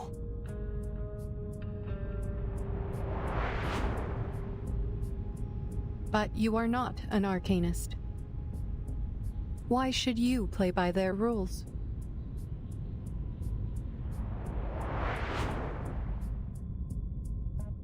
Yes, that's right. Let's try a different approach. What if I start with the desired outcome and work backwards to the question? He crosses out the second step. The quickest and most efficient way to save everyone is to make them qualified casters of the ritual. They won't even need protective equipment if we can do that. The challenge is, how do we qualify the casting requirements? He looks at the papers on his desk in desperation. Medicine Pocket's theory is correct, and there's enough data and supplementary experiments to back it up. The power of Arcanists is directly tied to the purity of their bloodline, which is associated with the special Isn't that cells the, in their bodies. Activity? Using arcane skills reduces the activity of the cells, but the Picasma extract can reactivate them for extended casting. However, the extract only provides endurance, not power. It is physiologically impossible for a low-ranked arcanist to cast a high-ranked skill. That's the reality of it.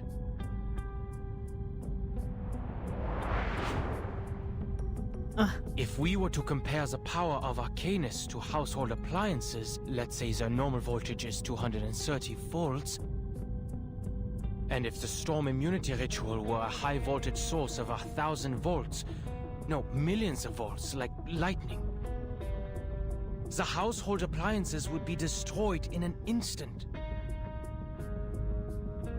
He is used to simplifying complicated arcane jargon into relatable examples for practical application. As for the humans, they're not even in the picture. We cannot cast to begin with, and I personally didn't feel any blessing or curse when I recited half of the incantations that day. What about the full incantation? No, I don't want him to die. He falls back into his chair, rubbing at his temple. The researcher struggles against his defeatist mindset, but the hopelessness is hard to ignore. Think, how can I get everyone to meet the casting requirements of the ritual? Forget what's theoretically impossible. The Arcanum never gave a damn about certainties. I've been reminded plenty that logic does not apply to things like this. Irritated, he pushes the papers aside and pulls a book of Arcanum from the mountain of clutter. What about shortcuts? Are there records of transcendental rites?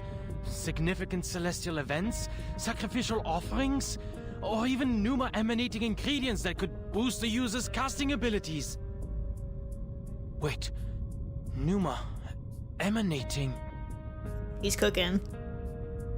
A thought flashes across his mind.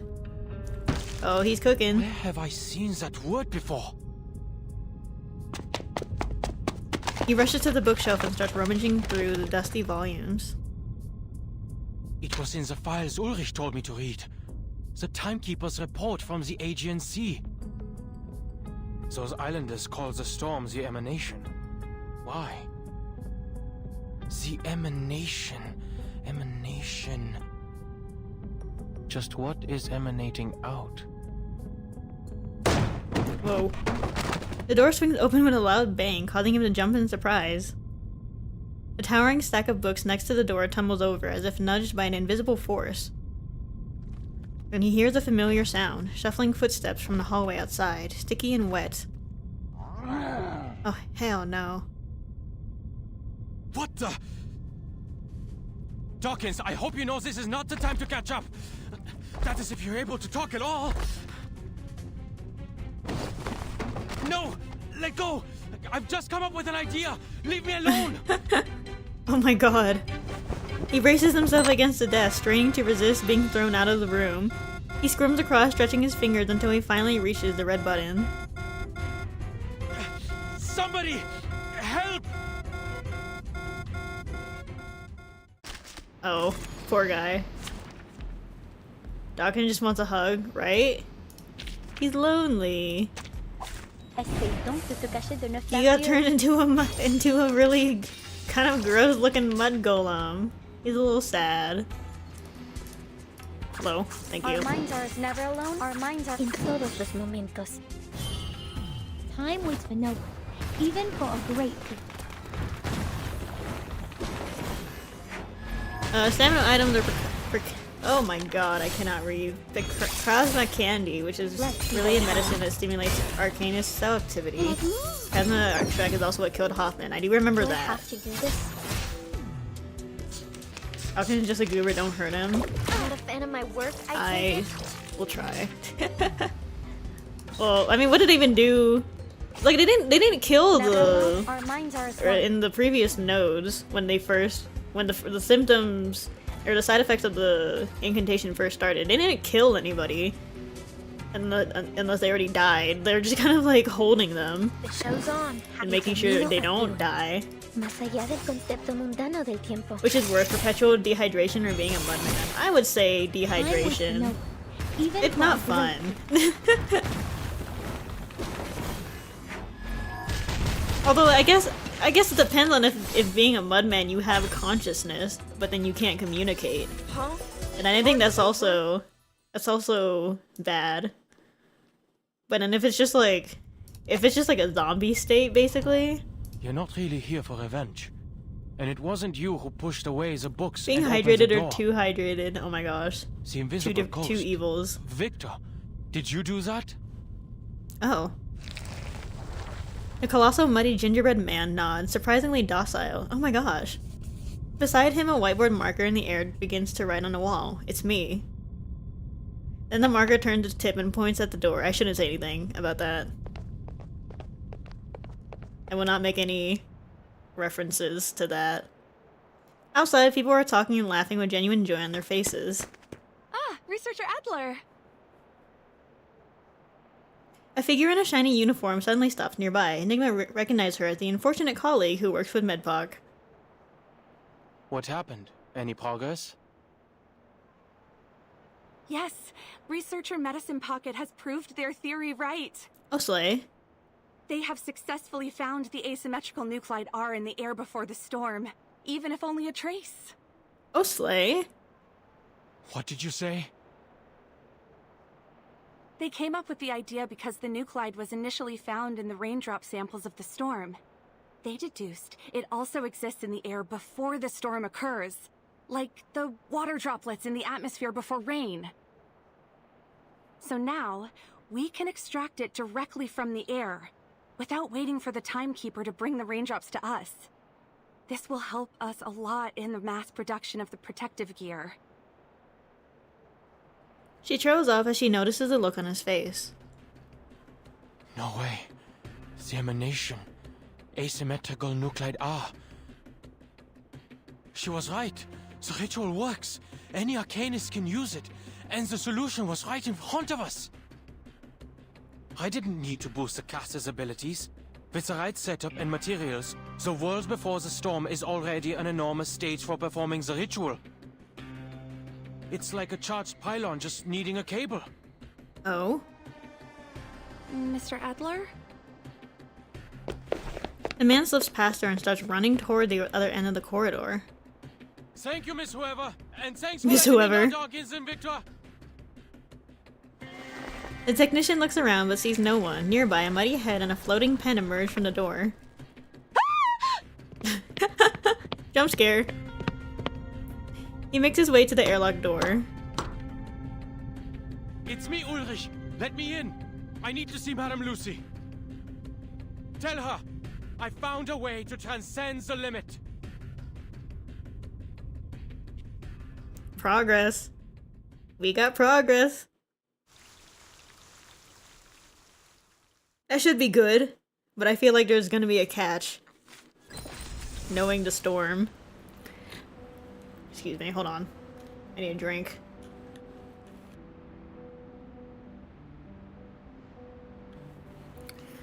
Second generation asymmetrical nuclide R sampling device test report. When the Guardian found Medpoc outside a safety zone, they were crawling on all fours, frantically shouting that their hypothesis was correct. After confirming that they were not infected with the storm syndrome, but rather that it was merely a part of their personality, they were brought back by the Guardian. This experiment proved that the outside air before the storm contained a large amount of asymmetrical nuclide R, and the performance of the second generation sampling device was fully verified, confirming its ability to accurately record the concentration changes of asymmetrical nuclide R in the air per minute. That's a lot of R, can we use it? Medpoc, just overexcited, same as always. A person who transcended the syndrome. Person? Question mark? Guardian Rog? In tons of muscle pain, poor guy. Wow. That's a lot of R. The storm speech. At the very least, we all now have a better understanding of how home appliances work. Medpoc, there's something wrong with their brain, and I think it's great. That's a great thing. We don't have time. I'll spare you the technicalities and explain it straight. Oops. Oh my gosh. He pops off the marker cap and draws a few lines on the board, exuding confidence with every stroke. Our biggest problem is the limit of the bloodline. Low-rank arcanists can't command high-rank arcane rituals, similar to how household appliances can't withstand what's beyond their designated voltage. In most cases, the caster can You mean only something right use with their their own brain. arcane No, that's circuits true. that I run through apologize. their inherited bloodline. But what if the caster were in a special electric field? What if we used existing circuits on the outside and put the caster into a greater circuit? What if we factored in the entire planet The and Hoffmans used aren't that good in the atmosphere to arts. split Hey, the we all current start flowing somewhere. through us by adding more appliances to the circuit? Don't be ridiculous, Adler. We are not household appliances. The ferrofluid frowns, questioning the premises of Enigma's proposal. Hold on, let me finish. Lucy listens without a word, giving him some courage to go on. He draws a big circle next to the little person on the board. 24 hours before the storm, the entire world is charged with abundant arcane energy. It becomes a space emanating pneuma, a cloud ready to discharge, a special electric field. Look at asymmetrical nuclide R. The key to the storm immunity was inside the storm all along. And look at how the Mandragora is the antidote to its own poison. The solution can be hidden in the question itself. The arcane energy a caster inherently lacks can be borrowed from the surroundings during the storm. We just need a way to induct that energy. And Laplace happens to have all the data for the calculations. The observation systems we've built over the past 8 years have not been in vain. First, we derive a formula to determine the pneuma needed from the storm based on the Arcanist lineage. Then, we'll design a converter to transform the external pneuma into what they can use. They will no longer be bound by their limits. With just one calculation and one conversion, we can turn anyone into a capable caster. He excitedly stretches out his arms and ends an epic monologue. It is a good thing that emotions cannot be read on an awakened being's face. I knew I shouldn't have wasted my time listening to you. What are you saying, Adler? Bro. You made up a confusing story, then drew conclusions from it. The second part is purely theoretical, I admit. But the basis of my theory is correct, and I have read Medicine Pocket's paper. But Arcanum is not electricity! You're too caught up in your excitement to remember the basics. You know nothing about Arcanum. It's still a form of energy, yes? No one here knows what a storm is, but we do know that it's a massive arcane energy field. We can harness it. Much like Arcanists use arrays to amplify their incantations. I see what researcher Adler is trying to say. A creative solution indeed. The director gets up from her chair and intervenes. But ma'am... Do not worry, Ulrich. I also have noticed that humans could be smart and stupid at the same time. Perhaps that is why they need to have their work Okay. peer reviewed. That's a way to put it. Thanks? She nods amicably, pleased that her recently improved interpersonal skills have come in handy. There is a type of electrophotography invented by Semyon Kurlian and his wife Valentina Kurlian in 1939 that depicts the energy field surrounding an object or body. It was later used by Laplace as a method of measuring arcane power, notably for the storm observation systems. Through it, we are able to capture and measure the arcane light or aura that is invisible to the naked eye. Wasting no more time in mediation, the robot comes to a conclusion. The plan of researcher Adler is feasible. Laplace also has the technology to support it. OMG. We have the storm observation stations, the capable casters, and the best mathematicians. Ulrich, please ask Miss Tider to lead the calculations, then experiment outside the safe zone and record the Pneuma constant needed for casting the incantation. And do not give the incantation to anyone. I doubt they can resist trying it. Ulrich lets out a reluctant hum and leaves the room as instructed. Simone, please contact Researcher X. His balancing helmet could be the prototype for our converter. That helmet balances the energy field in and out of our bodies. I've not seen or and was once heard used to from protect X researchers in working like with dangerous a arcane while. skills. We could boost its power and use it as a substitute for Adler's converter. But we should postpone their testing request until we have completed our experiments on the side effects. Her assistant gives a quick nod and begins drafting the notice. The tasks are quickly assigned to the right people in less than a minute. Only one person seems to have been left out. What about me, ma'am? Should I go with the calculations team or help with the converter? He takes a tentative step forward, curious about his role in his endeavor. Right. I wanted to talk about that. You have proven to us the value of human thoughts and perspectives. I am glad that your struggles with the bottle did not damage your brain, Adler. I am confident that your discoveries will save many lives in the storm once implemented. The bottle? Okay. But it's been 7 years. She just keeps on smiling. Creepy. But you overlooked one thing in your plan. What about your people, the humans who can never cast incantations? An apt question. They were not included in the plan. I just came up with something that took the least steps to reach the desired outcome. To save humans, they'll have to rely on equipment. Only when we have better control over the ritual can we store it on arcane devices for mass production.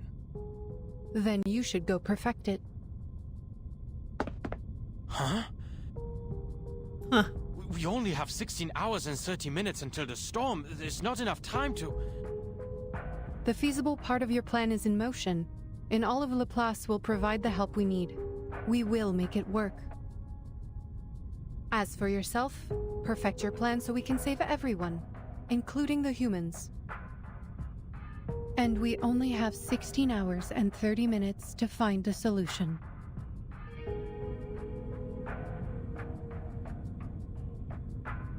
The directions are given, clear, precise, with no room for ambiguity. Understood. I will think of something. You're right about this one.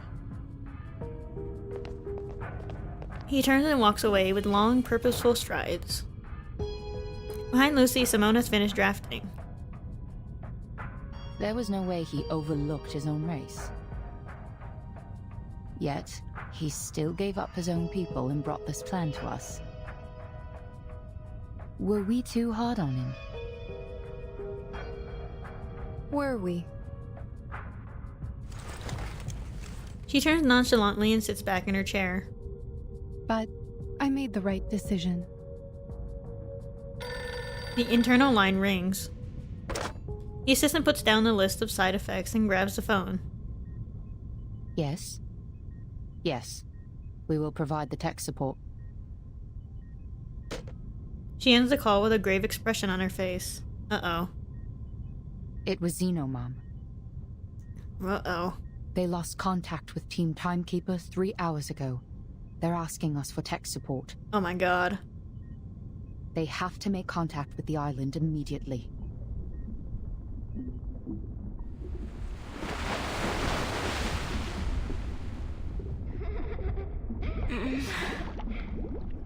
Oh, Sophia. The mine sinks and floats in an ocean of lethargy. A piece of driftwood would be well timed. Don't worry, Sophia. It is just a game. I won't be in there for long. You can wait for me on the beach if you want, okay? The wood dissolves into foam. No! 37! Don't! Flashbang. She wakes up on a cold piece of rock. Oh no. Where? What happened?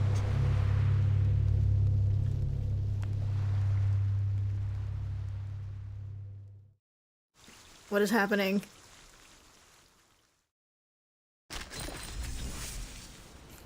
On universal application of the storm immunity, inform all departments the experiment has made new progress. We will use the atmospheric asymmetrical nuclide R to complete the storm immunity incantation for universal application. All personnel with computer programming experience and no specific duties should immediately assist Miss John Titor. Also, if anyone sees Researcher X, inform him to stop slacking off immediately and we needed inventions. A ritual, using Arcanum to steal electricity. Typical human thinking. It was suggested by Adler. His first real work in 8 years. Okay, shade. God bless Franklin. Oh my god. Oh my god, it's the battlefield. What is going on? Numbers and everything. Hearken and be warned.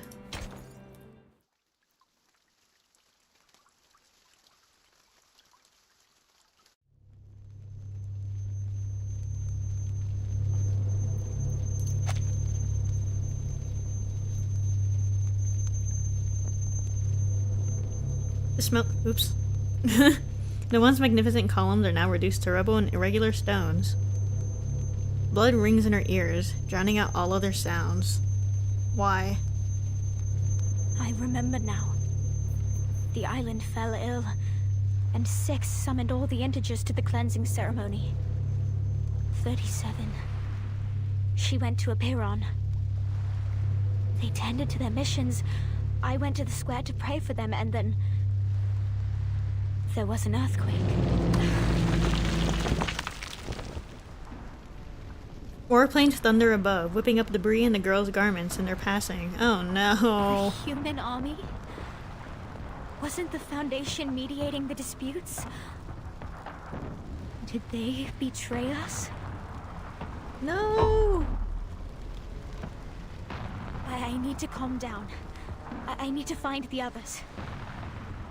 Slow down and breathe.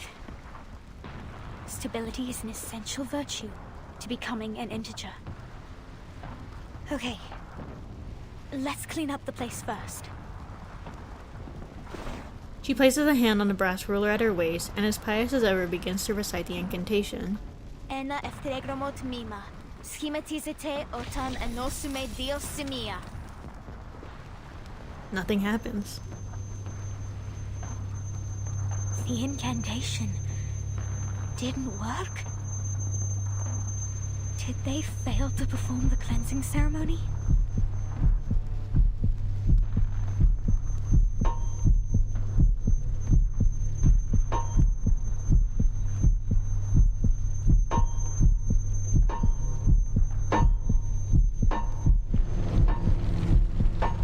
She stands frozen for what seemed like an eternity, disoriented and unsure. It feels like her world has crumbled beneath her feet. But then she notices a familiar figure in the distance. Is that 42?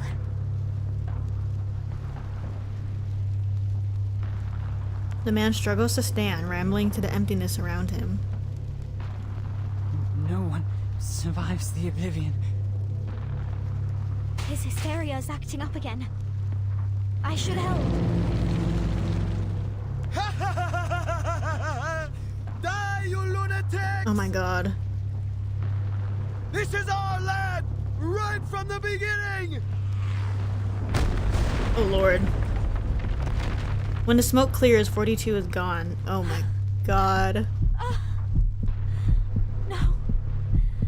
No! Be calm. Be stable. Think.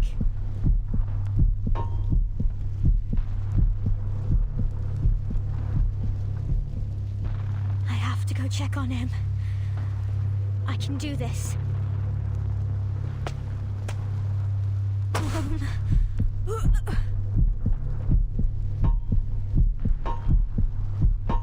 Everything is a number. Stay calm. He is divided into two numbers. 6 and 7. That can be very literal. He kind of just got bombed, girl. I have to find the others. I have to tell them about 42. Sophia! What are you doing here? She hears a recognizable voice coming from the ruins. Up on the hill, a woman raises her hands and calls to her. Get to the shelter! Into that... No freaking way. Miss 18. No. I can't. This can't be happening.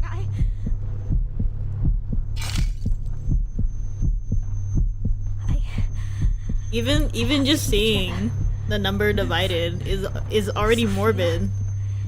Get to the cave. Find Sophia. No. A quiet sob comes from the bushes. A child cowers in the foliage, shaking in terror. I'm so scared. Everyone's gone crazy. No. It's a child. I got you.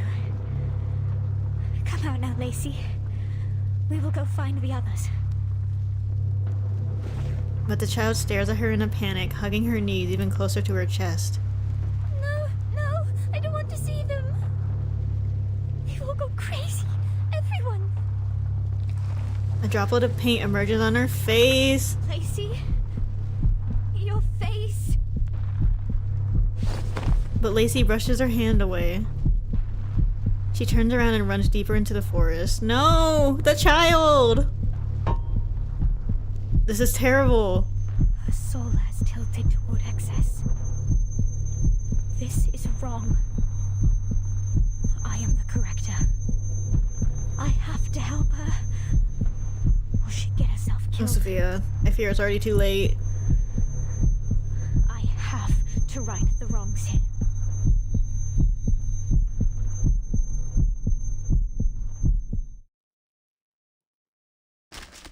Oh my god, this is scary. I'm terrified. This is so scary. What the heck? I said, Ateng, get moving. Easy, la. Ready, aim, Uh-huh. nuclear shoot. Crickets and fireworks! I don't quite like that it leaves it to the imagination, but I don't think I would enjoy them putting it into detail either.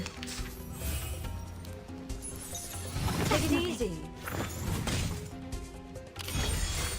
God, that's terrible. What am I doing? Let's go to the top. Get ready. Copy that! Fire! Is their mind trying to rationalize what's happening? So coming to the horror of it. Yeah. Poor thing. Easy, la. Get ready. This is going to reshoot. Or without succumbing. Wait for the pop. There's no way they're gonna kill Sophia. Focus. I'm kind of scared now, actually. I shouldn't have brought that idea to light. Oh lord. Please, God, do not kill Sophia. I will be Get upset. ready. Break the leg. Copy that. From the top. 3, 2, 1. Action.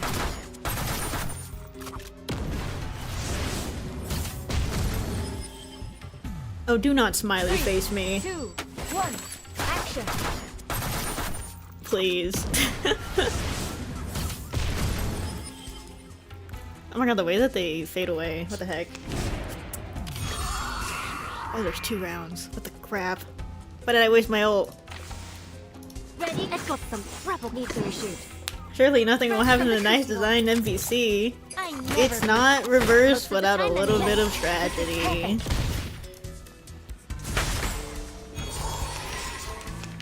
It is simply not the same series without some tragedy. Why do you keep targeting Noir? What did she do to you? Jubilee, go! Get ready. It's a tough one, boss. 陰森森，黑媽媽，睇得是命是暗，真係好得人驚啊Thing, pick yourself up. Let's go. Am I done? Thunder Talisman, scientific version. That's what it's all about. Life or death Oh, battle thank you and for victory. the activity regen.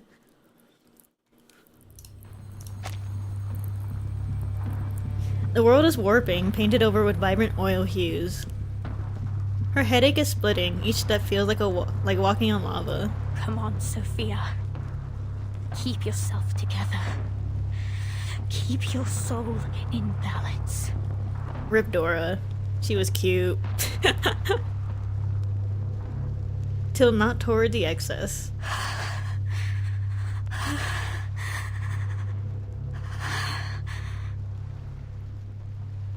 Lacey had gone out of sight. Only her sobs remained to haunt her mind. Something needs to be done. 37. I must find her. I promised it to her. Oh. She is going to be fine. She's a prime number. And prime numbers are not as divisible as the others. She will pass the test of Apiron and receive the transcendental truth. For she is the genius, the wise one, who returns. We will right the wrongs and restore things to how they were. That is the salvation promised by truth.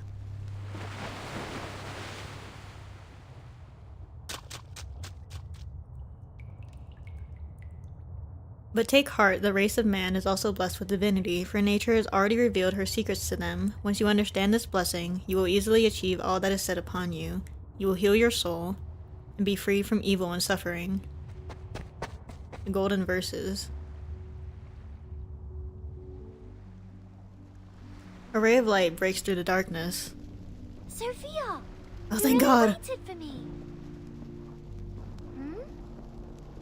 What happened to your clothes? Did you fall on your way here? Lord, save me. As always, she tilts her head curiously. She has not yet seen the chaos of war. She remains innocent, untouched by the dust of the phenomenal world. 37. I'm so glad to see you. You passed the test. You did it. Reunited. You seem emotional. Why? I told you it wasn't going to be difficult. Oh, you sweet little thing. 37. Things don't seem right out there. Oh, you think? Sophia desperately grabs 37's arm. 37, you have seen Apiron, right? You asked the question, didn't you? 37 blinks, too focused to spare a glance at the world outside. For she is busy sharing her findings with a close friend. Yes, and I got the answer. The answer that will save us from the emanation once and for all. And the answer is... It's the truth that transcends everything. The answer that will save everyone. The last and final hope. The moment she's been waiting for.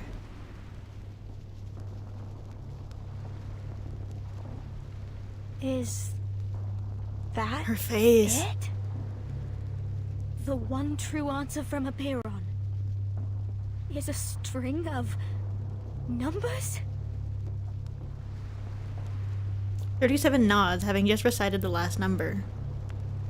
Yes, because the transcendental truth is beyond the limits of our mortal flesh. It cannot be described by words, seen by eyes, interpreted by logic, or perceived by the senses. Well, that's not helpful. It is passed to us in a form we can understand. Numbers. This is the key to the truth. Give me some time and I can decode it. Warplanes still roar in the sky. I don't think you have time, girl. Smoke still chokes the air. Her lungs burn with every breath she takes. The time is ticking and people are dying. Helplessly, mercilessly. Time. 37. How long do you need? A month or a week. I will Oh, spend girl. all my time working on it. It is not an easy question. Could be the hardest one I've ever dealt with in my life. But I will get there. And then we will be freed from all these problems once and for all. Oh, girl. Even if we don't know its meaning yet, it will eventually lead us to the kingdom of truth.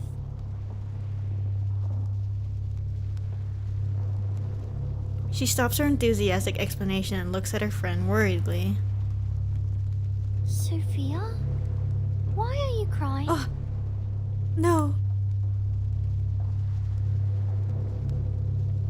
Sophia looks up at her. Tears stream down her cheeks. That long? 37.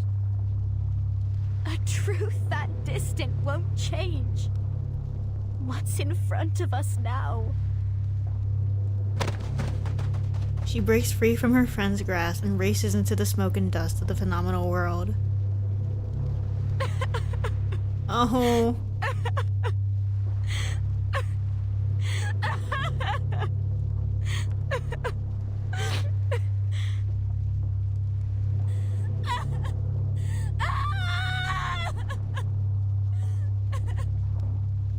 Holy crap.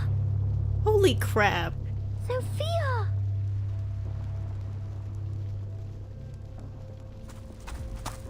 She no longer knows why she's running. She no longer knows the purpose of her existence.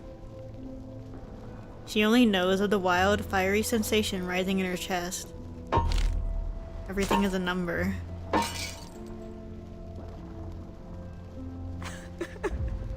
No. Is this the truth? Is this the answer? Calm yourself, Sophia. Even if the truth can keep people from the wheel of birth, what good is it for those already in it? I have to. You seem a stray child. Hello? Hey. A detached figure looks on from the ruins of the beach, unperturbed by the chaos. And sad. What pains you so? Hey, I don't trust this. Has the truth not graced thee with its miracles?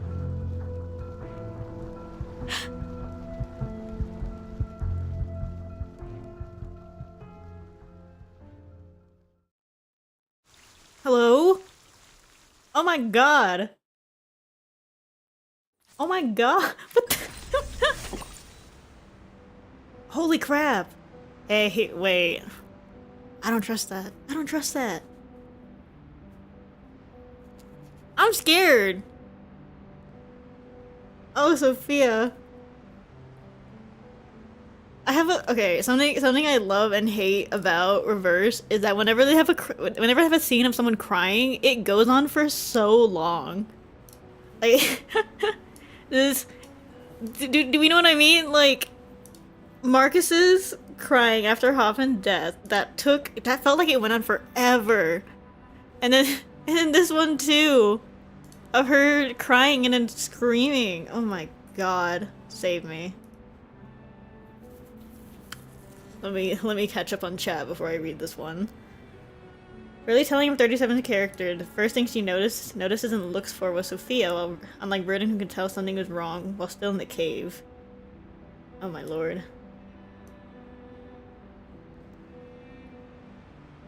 Within her own world, she hasn't truly been touched by the phenomenal world. Still in the cave. Save me. Save me. Save my girls! Oh my god. It's traumatizing. Notification on designing a simplified balancing helmet. Prototypes of the balancing helmets developed by X have been distributed to each division to be used as the latest balancing devices in the plan for mass production of the Storm Immunity Ritual. However, the structure is currently too complicated. Please start analyzing them immediately and simplify them to a mass-producible level. Also, since there are differences between the samples given to each group, there is no commonality in the related data, so each group must complete it independently. And due to the danger of the Storm Immunity experiment, do not privately test the reliability of the balance device outside. God, I hate X. We only have 16 hours left. X's useless thingamabobs for mass production? This is insane. Why don't we just use the helmets directly? Make X work overtime to rush out a batch. Oh my god. Arcana is here to save them, trust. I'm sure she'll help them. Totally. The fork in the road. Once you enter the temple, there's no turning back. I'm sure Arcana will help them. I just don't know about the consequences of that. 37 stands dazed on the beach. She looks around at the familiar island. The once pristine shores are now cluttered with the debris of human weapons. How did this happen? I passed the test. I was granted the truth. I have the answer with me. What did I do wrong? No, 37. None of this was your fault. Hysteria has come to this island, and people are caught up in it. It is the Storm Syndrome, taking the form of war. The mind is growing increasingly tense. The situation has gone far beyond expectations. 16 hours. Has it been 6 hours since we entered the cave? Oh my god. What a strange dream. It lasted longer than I thought. 6 gave 2 hours to leave, and now 6 hours have gone by. But the islanders and the visitors are all too wrapped up in their own misery to notice. This is bad. The plan we have with Zeno. This objective is of the utmost importance. But where is the team now? 37. I have to go. I have to find Sophia.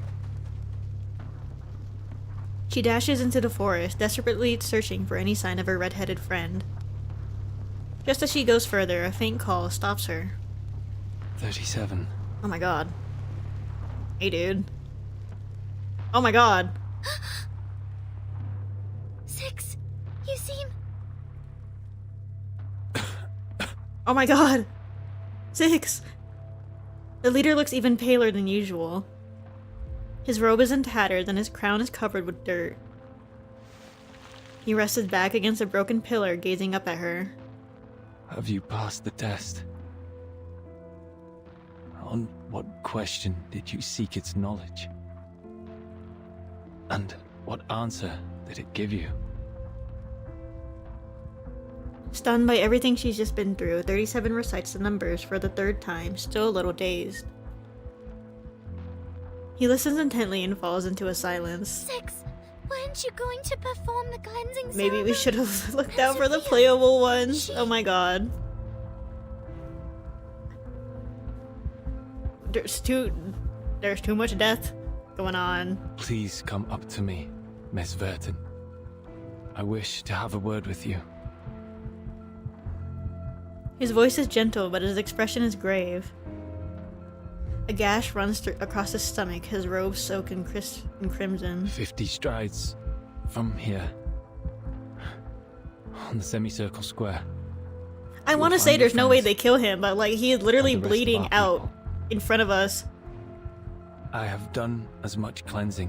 Not gonna lie, 6B looking at it. That's crazy. If nothing goes wrong. That's He will crazy. regain consciousness soon.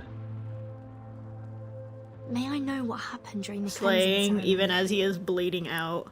37 and I each had a bizarre dream after the earthquake. Did everyone on the island fall asleep too?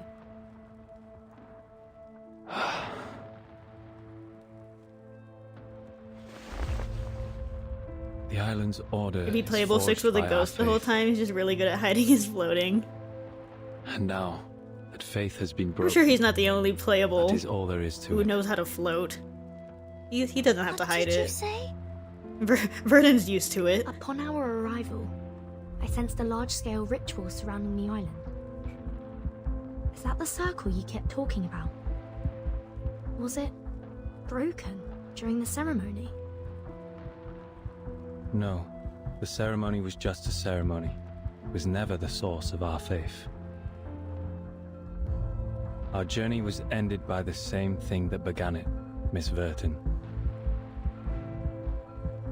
He whispers softly without looking at 37. Which is the truth.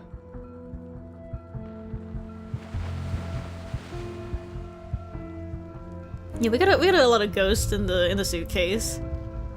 The waves crash onto the shore, bringing debris from the planes with them. It doth not surprise me. The wise, so blinded by their pursuit of knowledge, they oft neglect the harshness of reality. A common downfall of the contemplative.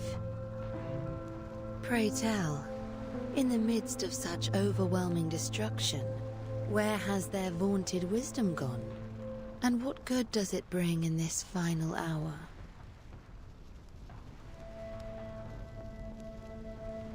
I can hear thy weeping and bellowing within, Miss Sophia. Many a time you have knelt Gaslight, at the gatekeep, girl temple of boss, or truth, whatever. devoted yourself, prayed for your people, and withstood the tribulations set upon you, all for the betterment of others. Thy character is without reproach. She lifts her hand, smiling. Above the roar of warplanes persists. Yet the truth has never deemed you worthy, has it? No, that's not. She wants to leave, but her feet are rooted in sand.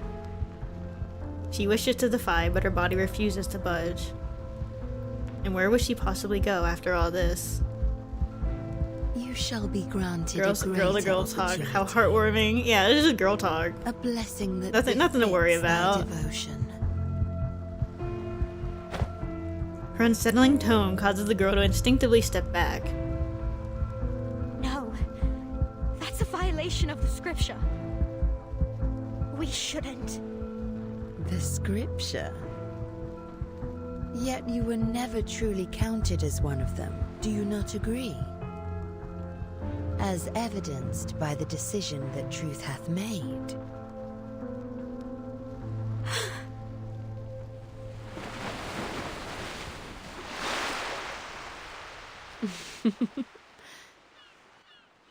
No one escapes their fate, as ever.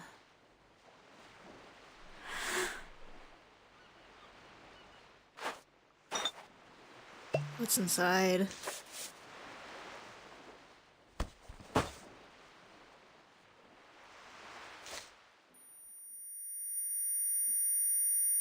Is that her number? There's no way that's her number.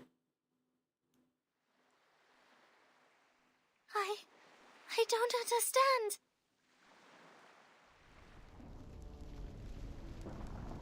That's her number? Oh my god. He's just effectively declared that their faith is dead. I know the answer given to Mama was right. Or Tevin wrote her number down in case she wanted to see. Law is Oh, gone, right. and the That's supreme true. existence is in chaos. This caused our model to fail and allowed the discord in the phenomenal world to affect the essence of things. But did the truth really fall apart? Chaos is also a form of truth, is it not? Just like how irrational numbers are numbers.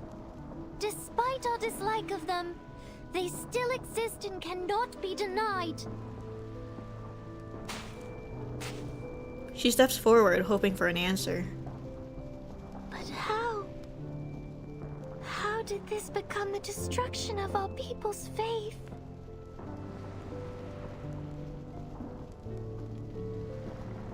Sixth still does not look at her. You will hear no answer from me, 37, for that is not the question worthy of your attention. Do you still remember what you answered to me in the cave? She nods, holding back the whirlwind of questions in her mind. She kneels beside him and takes his hand in hers, gazing at him with intense focus. Her eyes are still glittering like the stars above, unaffected by the tumultuous waves below. That would be enough then. Oh. There's a hint of relief in his tone. Don't waste your time on the collapse of the faith. Don't question yourself because others think differently. Walk onto the path you have chosen. You have done nothing wrong. This is a lesson that takes time to understand, one that can be grasped so quickly. She blinks softly, holding the lesson close to her heart. Miss Verton, I'm afraid I must trouble you for a favor. He weakly places his hand over the wound, and a faint glow of his arcane power coalesces in his palm. But the glow lasts only a moment, like a shooting star disappearing into the night. As you can see, I can hardly take part in this matter for any longer. Should the situation turn for the worse, please take 37 to safety and assist her in decoding the numbers. You have my word. It is a weighty request with unspoken implications. The leader nods, looking onto the distant ruins. His empty blue eyes are getting dimmer by the minute. Oh no. We are born facing a choice. Either we restrain ourselves and strive for harmony and discipline, or succumb to destruction fueled by passion and madness. Though the former may be challenging, the latter will only plunge us into eternal darkness. From 1 to 10, each number has its moral purpose and mission. Among them, only 6 was chosen to be the leader. Because 6 stands for balance. Yes, we must pay heed to the balance between passion and reason, so as to stay on the right path and not be led astray by the calling of our blood. For generations, we committed ourselves to the scripture and stayed true to what we pledged.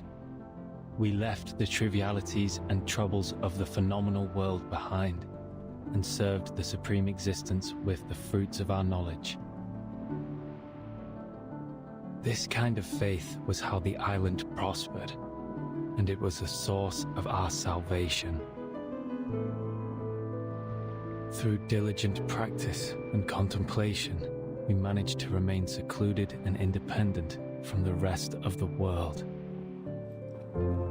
The irrational numbers that your people rarely appreciate. Are they faced with a different path? A path of passion and madness? The leader nods slightly, acknowledging her We speculation. have been long isolated from the outside world by one emanation after another. 4 years ago, we tried to seek proof in the outside world, but failed. We regrettably lost some of our best scholars and friends in the process. However, it was not the failed attempt that led to this upsetting situation, but a crisis from within. Now with our ship capsized and our scale fallen, I am no longer able to reconcile the tilt of people's hearts and souls. We will be divided. the fanatics from the foreign lands can finally spread their hatred amongst the ruins of our shattered beliefs. I will stop Manus Vindictae. Six closes his eyes. His face is now as pale as the pillar behind him. Forget not your promise, Miss Verton. Footsteps approach from a distance. Six recognizes them. They are the fractions who weren't taken to the cleansing ceremony, and the apprentices still seeking their numbers. But they're dressed completely different now. Oh no. Six. No! We came to bid you farewell. Everything happened here proves you to be an incapable leader. Your preachings of moderation and reconciliation were nothing but excuses for cowardice. Shut up. Oh my god. Where were you when the humans dropped bombs on us? What did your cleansing do to help us? If those virtues are meant to be the virtues of an integer, then I would prefer to be a fraction. Please listen. The integers were unconscious during the attack because the ceremony was... Out of my way, 37. You knew nothing about what happened. You were in that cave having fun with your little games. The envoy from Manus Vindictae was right.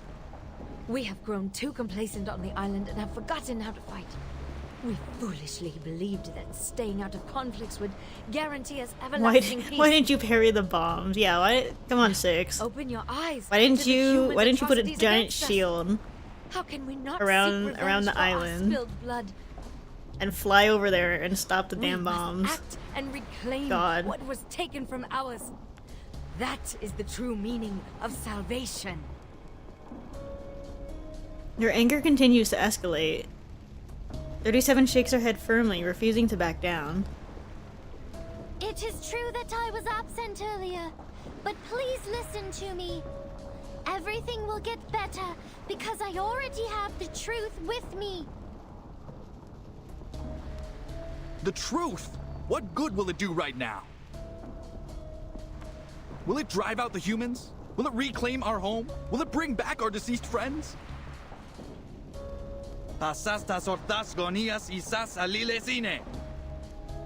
The man recites an incantation, a simple spell derived from the truth that anyone in Apiron can cast on their first day.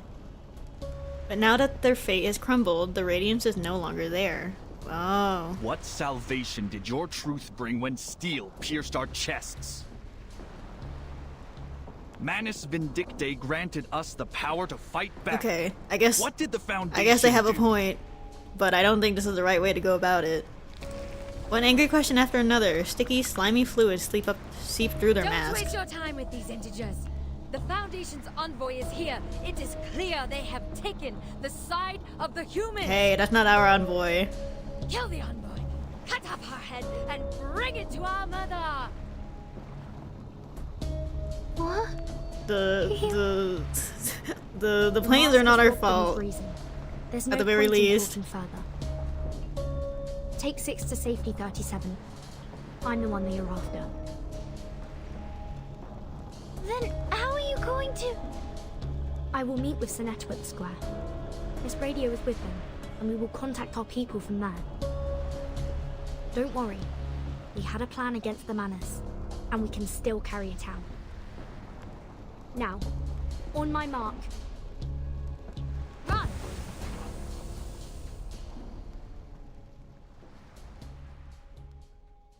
Lord.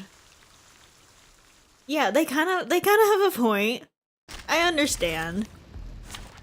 Just different methods. Yeah. Nothing unexpected. Let's find another method, shall we? Ooh, I kind of like the black outfits. Kind of slaying. Never alone. Our minds are never alone. And in todos los momentos. Time waits for no one, even for a great people.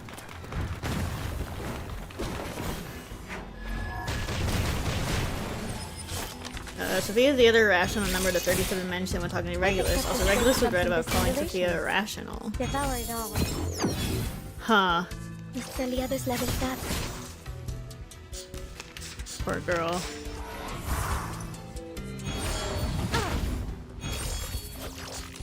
The sick outfits also be part of the reason. Yeah, let me join the Manus, because y'all have taste.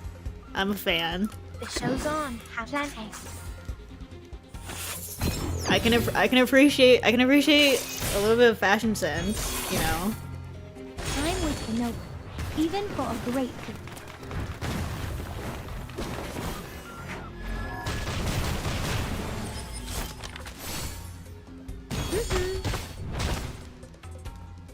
Certainly the Manus wouldn't be conspiring into humans or the arcane supremacists. I cannot read, so it must have been the Foundation lying. Never alone, our minds are as one. Never alone, our minds are handy. Manus been drift day. Yeah, Arcana, listen to us. You guys can make a better name. You gotta push your branding a little bit, you know? Never alone, our minds are climb aboard. El camino Atlón. Cosmología, filosofía clásica, el fundamento del mundo. The stars are within your reach.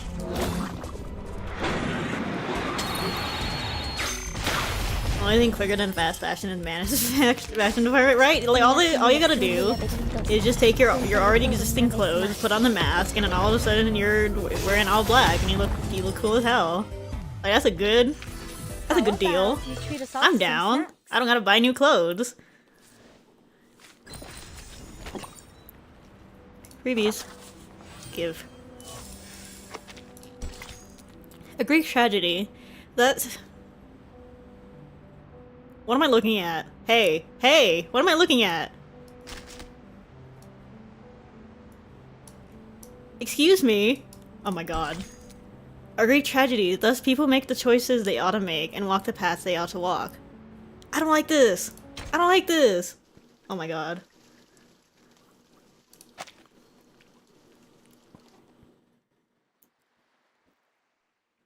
The world is a door to 1,000 ruins, desolate and cold. For those who have lost, what you have lost are long in the void. Title drop.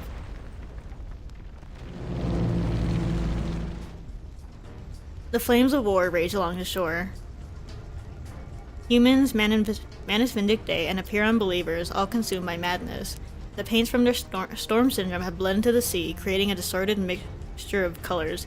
The flash of artillery and the glow of Arcanum collide. Dead, infected sea creatures litter the shore, like a tableau of an abstract painting. Where are you going, 37? The sightless woman inquiries with concern. Under her care, the leader's bleeding has finally ceased. Oh, thank God. Please take care of 6 for me, Madam Malta. I have to go find Sophia. Not caring about anything else, she runs into the smoke. Gunfire and explosions fill the air. The angry battle cries of former Apeiron believers, now in Manus attire, echo in all directions. Die, humans! Oh my lord. The explosion knocks her off balance. She stumbles onto the gravel. A pair of hands reaches out to her. Are you alright, 37? Can you get on your feet? Sophia! Finally, the voice she's been searching for fills her with relief. She happily reaches for her hands, but stops abruptly, uncertain. Did you change your clothes? Hello?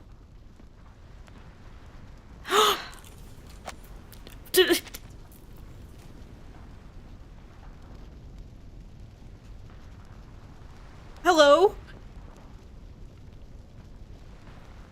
Oh my god! Oh my god! Oh my god, wait. Okay. Okay. I know she's been... I know Arcana got to her. But, like... She's kind of serving. Oh my god. Wait. This is crazy. This is crazy. Girl. Oh my gosh, Arcana. You have such taste. she got, like, it's sparkling and everything. Oh my gosh. She does work fast. Sorry. Time and place. She pushes down the cacophony of emotions swelling inside her. Where to begin? I have found my number, 37. Your calculation was correct. Oh my god, let us in Manus Vindictae. You found it! That's good! They are so slay. She accepted news without hesitation, her face lighting up with a genuine smile. I always wanted to tell you. It is a great number. The number of a Doomed herald, Yuri. Oh, I could prophet, tell. and pioneer. When it was first discovered, mathematics was nearly destroyed. But luckily, it also spurred advancements in the field. She stops, no longer rambling on about numbers, and sincerely gazes into her friend's emerald eyes. Girl, read the room. I'm so sorry. Are we still friends, Sophia? Ugh. Stop. Stop. Sophia smiles, smiling that she's still the same, even now. She knows so much, yet she knows so little. Yes, 37. We still are. Her eyes! I'm gonna lose There it. are more important matters I must tend to. A bomber howls over their heads, the pilot laughing hysterically. The plane is covered in thick layers of paint, its wings curled and twisted.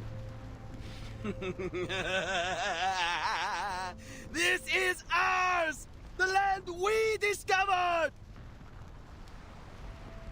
The pilot has spotted the two targets on the barren rocks below, with two explosives prepared for release. Sophia does not flinch or retreat, instead her fingers wrap gently around the tiny idol. Oh my god. The bomber detonates in the sky, taking the young pilot with it. Sophia, your power and your luck. I must leave now, 37. No! Oh my god. Lady Arcana has shown me another path. Ugh! No! No! Sophia! Why are you leaving too? Is it because our circle has been broken? But I found the truth. I have the final solution. Just give Oh my me god, a little Arcana more got time her and everything will with be immaculate fine again, drip. I promise. No! Oh my god. She closes her eyes, the scripture still lingers in her mind. There are three kinds of people who come up to the Olympic Games. The lowest class is made up of those who come to buy and sell, and the next above them are those who come to compete. But the most esteemed, however, are those who come to look on.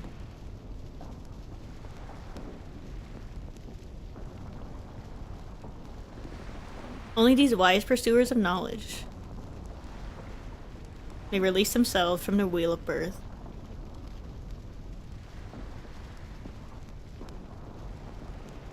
You and I are different, 37. Oh, my doomed Yuri. Don't do this to me. Not all of us have the privilege to look on from the sidelines. She clenches the tiny idol. A thick, tar-like substance seeps out from her body. In an instant, the bombers are wiped out completely. Sophia, you... She can't prolong the inevitable any longer. She knows that. This music! This is the last thing she wants. I will join Manus Vindictae, take others with me, and leave. I will renounce the scripture and seek vengeance in the phenomenal world. Make your move, 37. She's crying! Tears roll down her eyes. If you really are the genius who can overcome anything, no. Prove it to me. Stop me. Transcend me. Defeat me. Crush me to dust. You don't have to do this. No. You look gorgeous, but there's a better way. I have Am I all the essentials for writing poetry. Save me. You, Save me. and our opponent. Why? Oops. This was preordained. I am an irrational number. An obstacle in the pursuit of truth. I have accepted my fate, abandoned my scriptures, and embraced the path I should have chosen. Let neither side hold back, 37. The notes that play at the start of this fight are 3 and 7 repeating. Lord, save me. Our minds are never alone and rarely outnumbered. In todos Save los me. momentos. The show's on, hounds. This game has done irreversible damage to me. My doomed Yuri! No!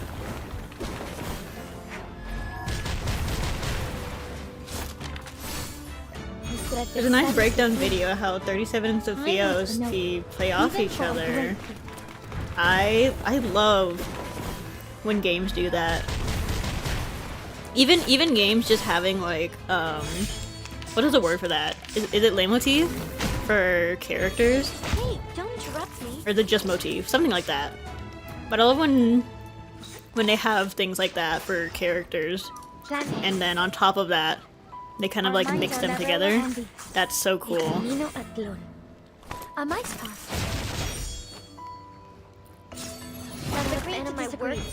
Imagine if I had 37 and I used her in this fight.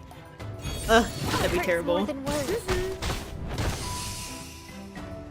Yeah, leitmotif. I know music terms. But I always love that.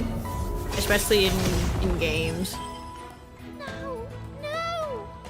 Oh, she's crying. My overlay is blocking it. Hold on. Go away. We need to see this. She's crying. I've not seen her sprite like that. Oh, they really gave me this. Me in a bottle, a magnetic medium, colored in the darkness, a touch from 1,000 miles away, and a fragrance that can be savored without tasting can all be found here. That's evil for them to give it to me. The explosion had finally ceased. The planes rest alongside the geometric bodies in the sea, sinking into an everlasting sleep. The roars of battle are no more. All that remains is the crashing of the waves against the shore. Why? Why did you spare me, 37? Why did you show mercy? Save me. Save me. You weren't supposed to! The battle ended quickly. 37's geometric brilliance had only left a tear on her friend's robe. Because I don't want to fight you, Sophia! Why? Why do we have to do this? Her voice is filled with anguish.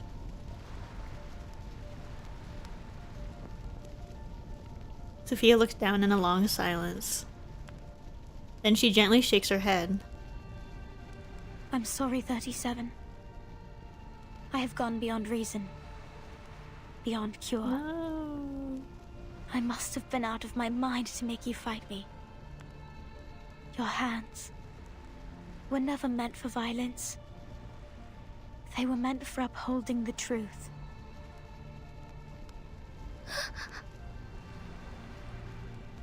As for me, I'm the one who clears the dust off the path, as fate foretold.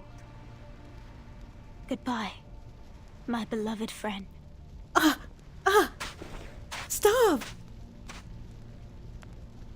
No! It is time. I hate this Please game. clean up the beach as quickly as possible. We will depart soon, as Lady Arcana has instructed. No! Miss Sophia! The team is finally reunited. Sonetto arrives last, heaving from trying to catch up to the scene. She had her own battles elsewhere on the island. A strange dream has taken its toll on her. And now she is holding her pen, silently questioning Sophia with a piercing stare. Why? We all have our own purpose to fulfill, Miss Sonetto. She walks right past her. I will not fight you this time. But I will draw steel the next we meet. No, don't go! The new members of the Manus Vindicta have left. They did clean up the beach. Every trace of humanity has been wiped clean. Only rock and metal debris remain on the beach.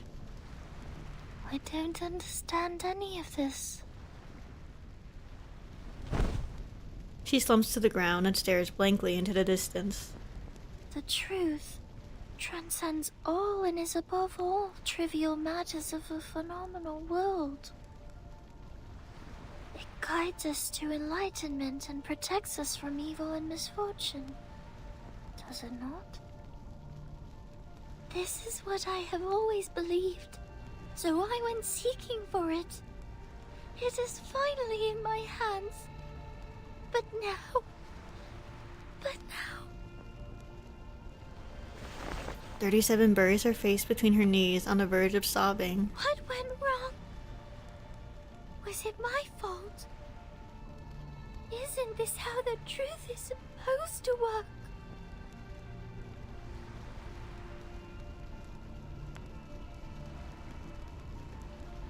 It is not an easy question for an off-island visitor to answer.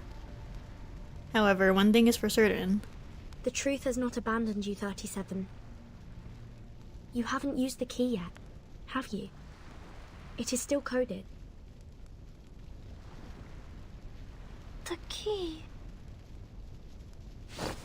37 is helped up from the ground. Lilia has verified Arcana's location. She is still on this island. We still have a chance to stop her before it's truly too late.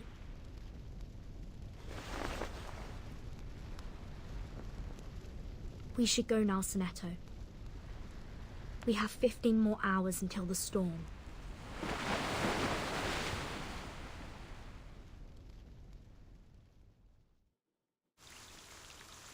I'm sad. I'm so sad. I'm just sad. I don't know what else. What else do I say to that? Ugh. God. It's... They do such a good job of writing the Manus and how they get to people.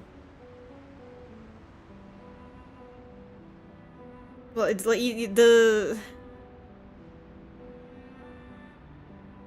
I'm upset. I'm actually upset. She looks great. Sophia looks great. I won't lie, but like... That's just terrible.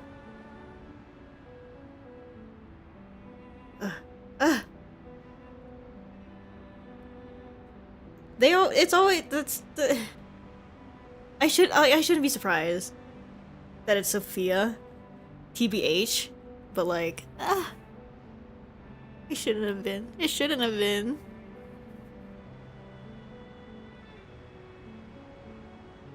Let me catch up on chat while we're here. Rimrose's channel name 17 minutes. Had to look it up. Oh, for the whoa, it's Sophia and 37 OST. I will watch that. I'm very curious. I do love a good old analysis of video game music. Oh my goodness. The chat. It's so tiny. I cannot see. If you're to dig Arcana gets to Sonetto, she is super similar to Sophia, right? I remember the that heart-to-heart in chapter 5 with Sonetto and Sophia. That it meant, oh my god, Sonetto? No. I'd be even more devastated, actually. Maybe it's just because we've been with her longer. I have that further emotional attachment. Oh, God. I mean, like that's a pretty textbook, not definition, that's not the word I'm looking for, textbook thing when it comes to, you know, manipulating people to do something. It's always has to be someone vulnerable. And like, Sophia's like the perfect template for that, and I hate it. I hate it! Ugh.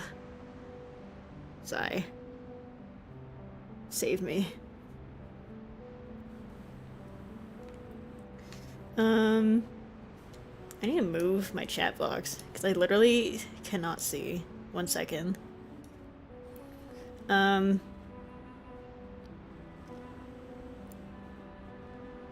You can listen to Reasons and not be spoiled on like everyone on release. You know, yeah, let's end on that then, shall we? Add some fire to the flame. That's not the right phrase. My brain is shutting off, genuinely. This is the JP channel. Why am I on the JP channel? No. Fuel to the flame. That's the... Oh, my brain is so... It's totally shutting off after that. I'm sad. Okay, let me... let me find it.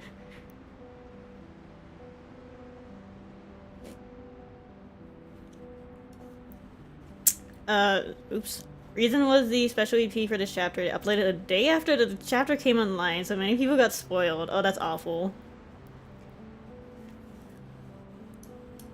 Couldn't have waited, like, an extra day. Okay, let me find it. Where am I? That's 1.7. We're past that. Oh, I see it. Okay. Oh my god, like, it literally has Sophia on the front. Oh, that is a crazy spoiler. Was it... It was posted before the other... Jesus Christ. Oh my god, that is a terrible thing to be spoiled. Okay, let's see this. Let me turn my game capture off. Actually, let me turn my volume off while I'm here, so I don't have to hear it. Go away. Okay. Full screen.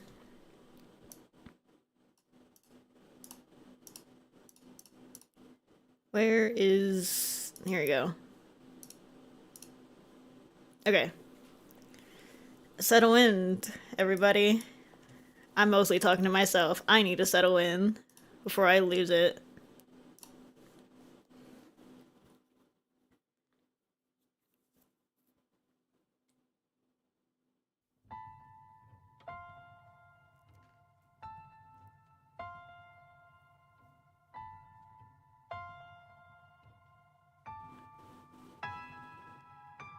Caught in a storm, everything is gone, and I'm fighting to become more than I am now.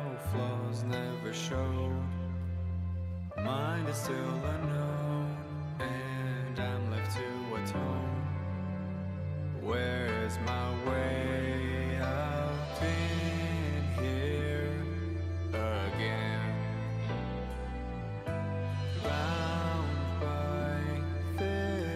This art is gorgeous. Secrets arcane, trapped in myself. Holy crap.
Arcana's body is insane.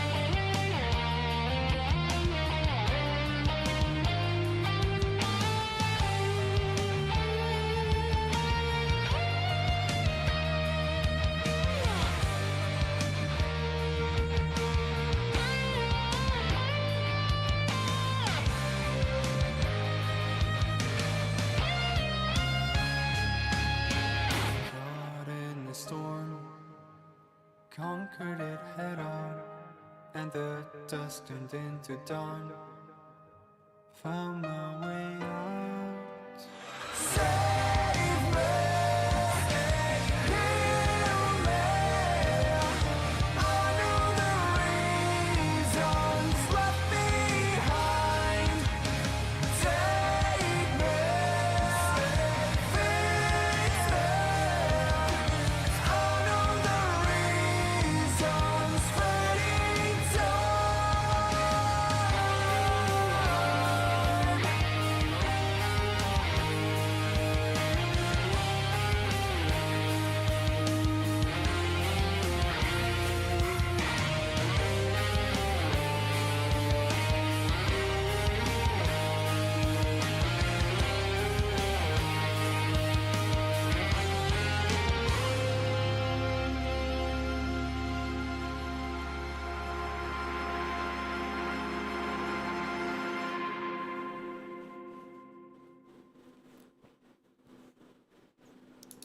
Oops. Oh my god. Oh my god. Holy crap. Wait, that was kind of peak. Sorry, I was trying to pause it. I was trying to pause it right before it ended because I don't have my ad blocker. Sorry. Oops, the whiplash. That was crazy. That's crazy. Hold on. I wasn't expecting rock. I was not expecting rock, honestly. I don't know. I mean, I don't know what to expect, but that was kind of peak. That was so peak. I'm a big fan of that one, of that EP. Oh my gosh. Sophia, you poor thing. You deserve better. Also, Arcana in that art is crazy, insane. The art is a reference to the painting. I can't see. Holy crap. What is up with my chat box? Why are we so small? Hold on. Again.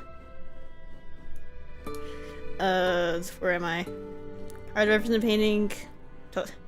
Totenese? So? Are you I can't also see. listening to the wind? Death Island by Swiss Ireland artist Arnold Boecklin, 1886. I will look that up. God, why is my chat box so small? I'm just a little blind guy. Don't mind me. Let me look at this painting. Ooh. That's like direct reference, huh? That's so cool. The art is so good, also. I'm in love. I love the what do you call it? Reverse music is always it never misses. It's so good. Ooh, I still have chills. Hold on. Sophia. Pookie. You poor thing. I'm so sad. And we're not even done! There's still so many, and then there's also an interlude. Oh, save me. This game wants me dead. Well, I think that is a great place for us to end. Not great for me, personally. If it were up to me, I would love to just do everything in one sitting. However, I do need food. So we'll have our little finale tomorrow at the same time. Our lovely little 3-part stream, because this chapter is so freaking long. I do not. I mean, I shouldn't. I play so many other gacha games. Like, I shouldn't be too terribly one, I shouldn't be that surprised about long chapters. 2, I should not be struggling through them this much. But like, Reverse is so, yeah, it's just dense. There is so much going on, and like so many little things to just pick apart. I'm so sad. And she's not playable. I want her to be playable. I want to put her in a team with 37, even if her hypothetical playable kit sucks with 37. Reverse really embodies its mixed media identity by putting a lot of effort into all media parts. Yeah, I really appreciate that. Maybe coming from other gacha games that are mixed media, like Bandari, I feel like I'm so picky about mixed media because it's always hit or miss. It's always like there's always like one part of that mixed media series that's just like not it, you know? But I feel like, I don't know, Reverse is they just do a good job. And they're only, it's only, not even 2-year anniversary, right? We're getting there. But like, technically, it hasn't even been 2 years. That's crazy. And like and also they have like they have content exclusive to certain, like, I know, like, what's the words? I'm trying to find the words. I'm stun locked. My brain is not working. Like they also have stuff that just JP does, and there's stuff that just Ian does, I believe. Like, that takes a lot of effort.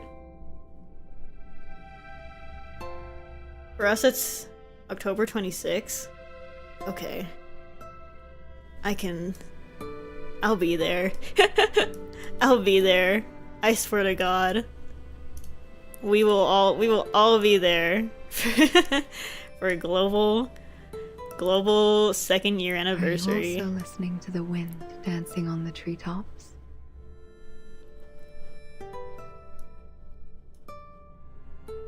Reason came out for Global, CNN didn't have that song on the release. There's also Korean exclusive Chapter 5 Regulus song. That is so cool. See, that's what I like about this kind of mixed media. This is why I like Arknights and Reverse. They're very similar in that they love to put out music. And I am such a big fan. I love games that put love in the music. It's so good. It's just peak. It's awesome. I think I'm also really picky about music, but I think that's just because I really like musicals. I'm a bit of a musical fan, so I really like music that has like meaning to it. Not just like you know those pop songs that are just like lyrics for this low key for the sake of having lyrics. Like, I hate that. I can always appreciate some well-written lyrics. Reverse and Arknights are secretly music albums packaged with a neat video game. Exactly. Arknights has its own music label. Like, come on.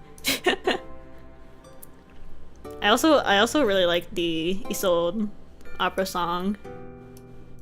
Big fan of that. I think out of the whole like series, I think the Isolde EPs are like the only ones that I like actively listen to. Cause I'm a loop one song over and over type of person.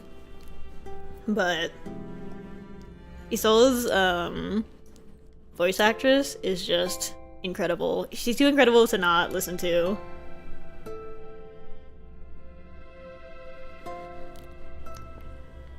First, going out of its way to change its music genres to fit the period shows the care. It's so cool. It's so cool. So YouTube Premium just to listen to a Reverse song. They barely, right? They don't have them on any streaming service whatsoever. And it's so sad. Like, I need Premium, dog. Desperately. And I need to listen to more EPs. What are the ones that I've listened to? I've like listened to, the only ones I've listened to are the ones that we watched on the stream and Drewvis's, because I'm insane. Does Spotify have them? I don't need to have all of them though. Like they like, I feel like they kind of pick and choose which ones they add, right? I don't know. I don't even use Spotify that often anyways. I'm a Apple Music girly, because I'm not the one paying for it. Let me check. I do have a Spotify account. Let's see. Would it be under like Blue Puck? Or is it just like Reverse?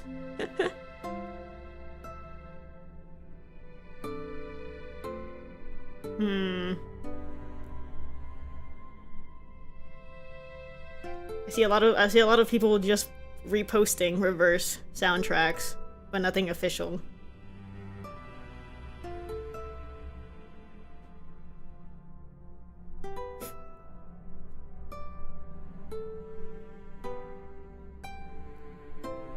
Oh, the 1999? Yeah, I see it.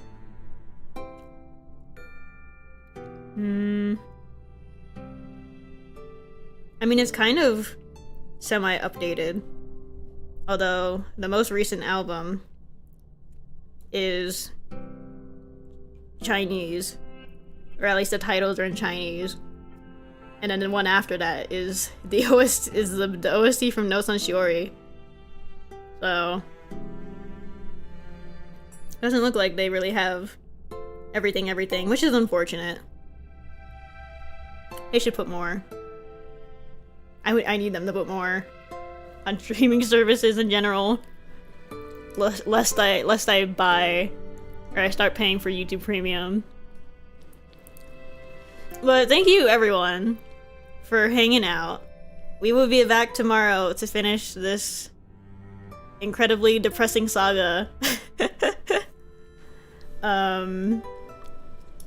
As per usual, I will post stream Drewvis. I'm speaking. As per usual, I will post stream announcements on Twitter and Blue Sky. My socials are in the description. But we'll be here at the same time tomorrow, 24 hours. So don't think about it too hard. I will see you all then. And I was also, actually, speaking of tomorrow's stream, I was also recommended some other EPs to listen to. So we're doing that. we're watching an extra little movie at the end of that stream. But you know, I'm gonna go eat some lunch, and I will see you all tomorrow. Thanks again, and bye bye.